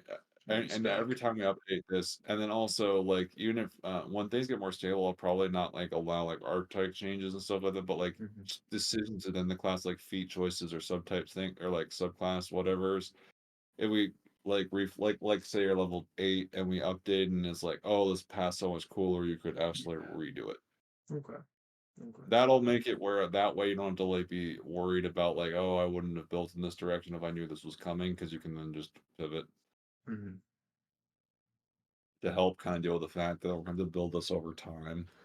Because we're probably, we're gonna be lucky if we have level 3 by Friday. I'm hoping we have level 1, to be honest with you. Yeah. Um, frankly, if we can just, I mean, it would be a starting point just to have the core thing figured out, so at least some of your basic things are present. Mm-hmm. Uh, so, and since this is a, mm, frankly, I think this has become like a martial class with enhancements, is what it's become, Yeah. which is fine. Yeah. Um, like it's magic flavored, but it's like magic flavored in the same way monk's magic flavored. Yeah. Um, and so theoretically, if we get some of the martial stuff figured out, your character should have like basic functionality. It's just their explosive stuff or Mm-hmm. some of that is maybe a little wonky, but you would still be useful in a fight if we can get some of that stuff figured out. Yeah. Yeah. And I do think we'll be able to lift stuff from Reaper, so it's not like complete. Even though it's just an inspiration and we just remechanicify it, there's probably some ideas that can be like, Oh yeah. go over and tweaked. Especially with the martial abilities. I think we've probably moved away from bindings like completely, but like I think Oh yeah. the The martial martial stuff, stuff will probably transfer pretty well. We might be able to respec a binding that's more like internally focused or something. I'm not sure. We'd have to look at the bindings. But yeah, as like a Maybe last resort, we might be able to be for findings that can be reused. yeah. Some of the Yeah. abilities may be cool instead of it being a, because we don't really have bindings anymore. Yeah. Having it as just an ability instead of it being like a, Yeah. so It's something cool. justifiable. Well, Nice. honestly, we made more progress than I was anticipating to make with as tired as I was when we started this conversation. So Yeah, I appreciate you prompting me to do this, and of course, of course. But again, you know, but it's only my play. It's only the game at stake. yeah, right. Yeah, no, Michael, you would be proud of me. With the transition to level 3, Serena has the ability to do damage. I am physically capable of doing something that will cause damage. That's it. Fantastic. That's a development now. I cannot wait to see that. That's gonna be a whole new phase of your character. You're gonna be able to hit things. Well, not exactly, but Things will get hit because of you in the feelings. I could go that far. It's damage, Michael. Don't worry about it. You just picked a yeah, vicious mockery, like but yeah, no, especially considering what we're probably to do. Like, I think that I was willing to do this for as long as we did because it was Sunday. The work week hadn't started yet. But during the week, because it's been a little bit crazy. Um, Also, Dad's coming up potentially Wednesday, so he's going to be here distracting me, potentially starting Wednesday. interesting. Um, so, and then, To be fair, you may be able to bounce some ideas off of him. He's pretty good at rubber ducking. oh, dude. Oh, wait, Yeah. no. It's Monday now. Yeah, so it's Thursday is your birthday. You're not taking a test on your birthday. Awesome. Because, Yeah, like, the day after. most of the time for the past couple years, I've had a final on my birthday. That's what you got for the December birthday. Yep. What you get? But, It's okay. yeah, I don't know. We'll have like gluten-free cupcakes or something on Friday to celebrate your birthday. Thank you. And we'll obnoxiously sing happy birthday as you don't have a class. My birthday present to you is we'll try to have something for Chimera. Where we can do it. 3 levels. We sit down tomorrow and just be like, all right. I mean, we cracked out a class in like a week and a half. Yeah. Yeah, we just got to do that again. But um, take 7, go from days, make it hours. And we've already spent 3 of those 7 hours. We have 4 hours left in order to make a class. So Yeah. just do like you did tonight. Reach out to me on Discord in the evening when you're like, hey, I've got time. What I'll probably be able to do is I'll probably be able to do at least a small spurt. Sometimes it might have to be really small. It may be like, I mean, like 30 minutes small, but I figure 30 minutes consistently is better than maybe a large thing that maybe never happens. Because I agree. The way this past week went, you are not going to be able to do a large thing. I know that's why I'm Yeah. thinking that the small thing is more likely to happen at all. Because I am going to think about the actual session itself, but I'll have Friday off, so I can kind of use Friday to do that if I have to. I mean, to be fair, normally that works. That's been working out okay. Yeah. I'm gonna hold off the fact I don't have dust mechanics because this is more important. Um, We got so one dust mix. yeah, working on that. But yeah, because this work, I'm not approved for overtime this week or this pay period, but I could be if I asked. I have debating. Even if I don't ask for overtime this pay period, I still might work a whole bunch this week, We'll give you a little bit of time off next week. which might not be bad because I have a test next week. Yep. Okay. And I also have a large amount of homework due this week, which is also rough. Yeah, I feel you. I got a So test this week that it's in the chemistry class that like we can't learn anything from. I'm gonna have to just go, I guess, read a couple textbooks. You know. You know how it be. yeah, best of luck on that. Thanks. In which case, yeah, it'll Oh my probably be for the gosh, best. I'm gonna share with you how dumb I am and why I'm gonna flunk out of college. So now, in retrospect, I think I got the brain injury like I was about to say Sunday night. That doesn't make any sense. Tonight was Sunday night. No, Thursday, I got it. Had a test Friday morning. So my brain was on fire, right? When I took the test. Which may explain why I did this. So, calculus, right? Uses Oh algebra. no, I'm going to give you an example of where my head was at. So, what do you think that is equal to? that would be equal to 8x. 8x. Interesting. Interesting. Wrong. It's equal to 8 plus 4. Oh no. So I definitely got a 0 on that test. Because if there was ever any algebra, which is all the questions, um, so that's what I did with it. Oh my gosh. I'm just looking at that being like, what insanity caused that? Oh, but it gets even better. Because think about something like that. That's negative 1x minus 6x, right? Yeah, yeah, that would be it. You want? I bet you could guess what I got. Uh-huh. I've got a bad feeling. I should pick up on the typo. Oh, missed the parentheses, my bad.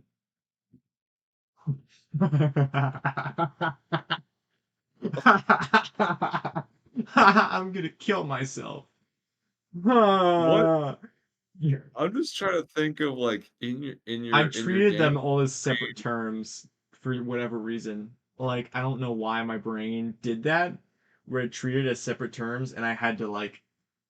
Do you kind of see if 4 times 2 would be 8, then You 4 know, times x would be 4x, and so I yeah, no, separated them. Yeah. no, no. Weirdly enough, I kind of see the logic. I've seen a lot the addition. I don't see, but no. The problem is there is things that start looking like that. Like there are things that where you kind of start as something like that, and you end up with a like I see No, the where addition thing is because negative x is technically negative 1 times x, meaning there's 2 terms there in my brain. you know.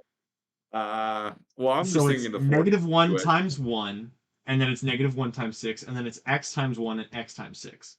Oh no, you thought of it as 4 times 2x, which or 4 times 2 plus x. Yeah. Yeah. I Correct. see. And then Yeah. if you did the same thing there, -1, yep, yep, That sure is yep. where my brain, and I kid you not, the second I turned in the test, the moment I hit the door of the calculus test, all of the logic in my brain came back. I went, fuck.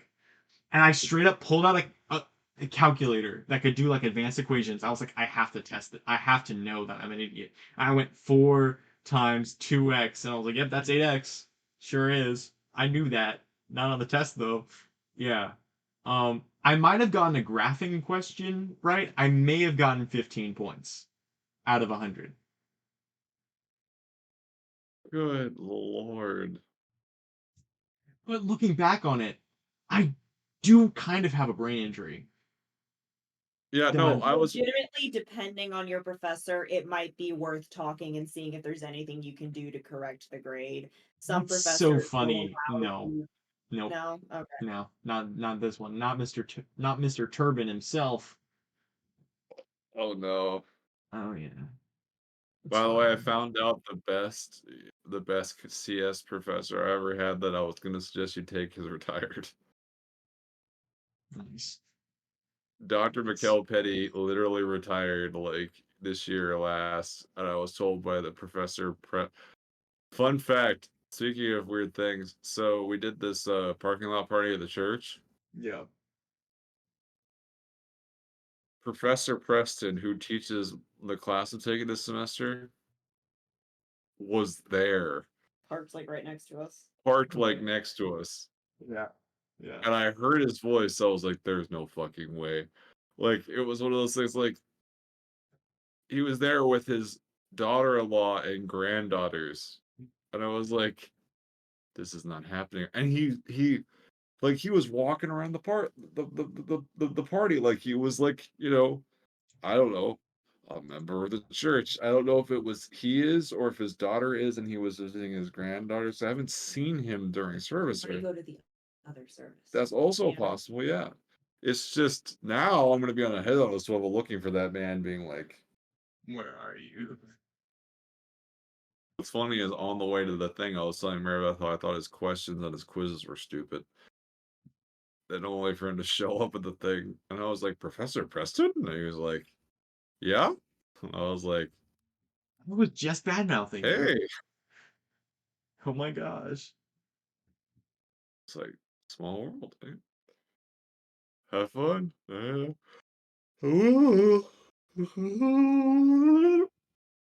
One of the Oh, things he is that emailed Tom made me. the mistake of telling.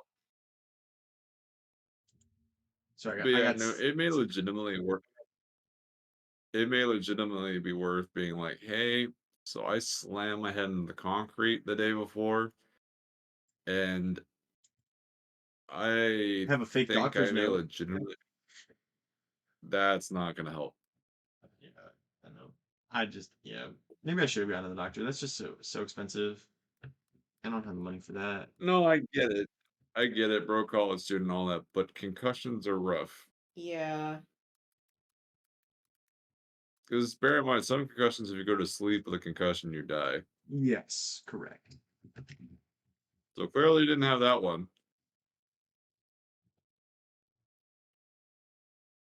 I always immediately after I think I have concussion try out the sleeping just to make sure I don't have that kind of concussion. I just go straight to bed just to make sure, just to be safe. Did you just say just to be safe? Correct. Correct. You caused me so Yes. much anxiety, Michael. I cause you anxiety? About you. I care about you and your well-being, and you make it so painful to be someone who cares about your well-being.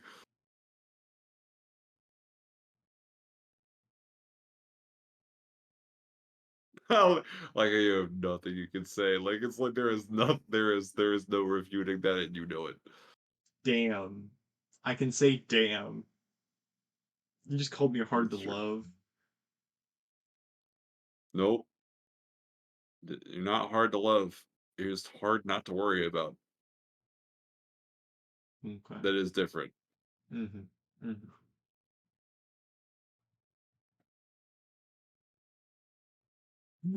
Well, now that you've torn me down, eradicated my self-worth, I think it's time for bed. And by that I mean it's time for me to fill in the one spot where I accidentally showed your face for a second, and then upload this to YouTube. Sounds good. You demolished my name on video. Oh, is it good? But it You realize you can just edit this last bit out, no, it's right? okay. It's got to be real. I may have just shown a phallic object on accident, but it was the GIF Michael, that you nothing on sent YouTube me. is real. Yeah, you're right. You're right. For reason thought that was the phallic object you were talking about. No, this is the phallic Like, object I was talking about. you had that way too ready to go. Oh yeah. Like, it Well, was a it's at half like the second. top. It's at the top of my favorites. All of the minis that like I made and then are like after that. I also got the well, you let me tell you something, brother. Also, I had a very honest John was asking me, so he's like, so would the adopted ancestry feat work for the homebrew races? And my immediate initial I was like, yes. And then my secondary thought was like, looked up adopted ancestry. It's like, yes, but there's no reason your character would take that feat right now. Because you don't qualify as having lived and been raised among a different ancestry, earned it by rite of passage, deeply immersed in a culture, or You literally a deep friendship or romance. came out of your cave 2 days ago. And And he's apparently, ready to sex. when I apparently mentioned that, John told that to me, and Mia was like, "Well, I'm just all I heard was a epic deep romance with who? With Eddie."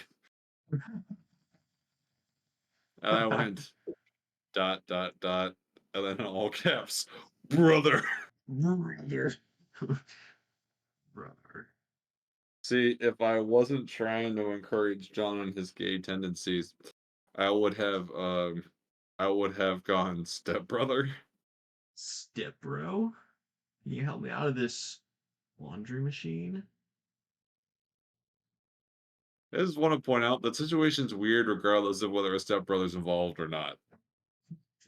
Hey, Mom, I got stuck in the laundry machine again. Carl, you've got to stop jumping in head first. Yes. Mariel is starting to get those jokes. What? Oh, are you guys watching the? Carl. Yeah. Carl that kills people. That is a different reference. Oh, the Llamas- Carl from Walking Dead. Carl. Carl What Carl? kills people. It's from Llamas with Hats. Oh, maybe Correct. people are referencing that and using it in The Walking Dead as a joke. Yeah, but Yeah, there's also the Not Carl. no, that quote comes from Llamas with Hats. No, I do now that you pointed it out. I just, Yes, and then I stabbed him 37 times in the chest. Carl, that kills people. Oh, well, I did not know that. That's news to me. Interesting. How am I the one who's familiar with Llamas with Hats? and on that note, I love you, I knew Michael. this. Okay, it's fine. I feel like we I both. will. I'll lick you. All right, cool. You gave me an excuse to leave this call. Good night. I love Good you. night. I'll talk Love to you you again too. soon. Reach out, Mr. Red Button. Do not disturb bullshit. Like, if you have availability, you let me know. Understood? That's how this works. I'll send you the YouTube link. I Yeah, know that you want works. to watch it. I might listen to it while I sleep. Interesting. Make the ideas really sink in. I mean, legitimately. Alright. You do you, fam. I also might find out how obnoxious it is to work with me. No, no, tonight was really Mary Beth and me centric. I feel like we did a lot of talking tonight. Like the two of us. Yeah. Yeah, I think it was good. You sat in the corner, you're like, Or like, I disagree with it.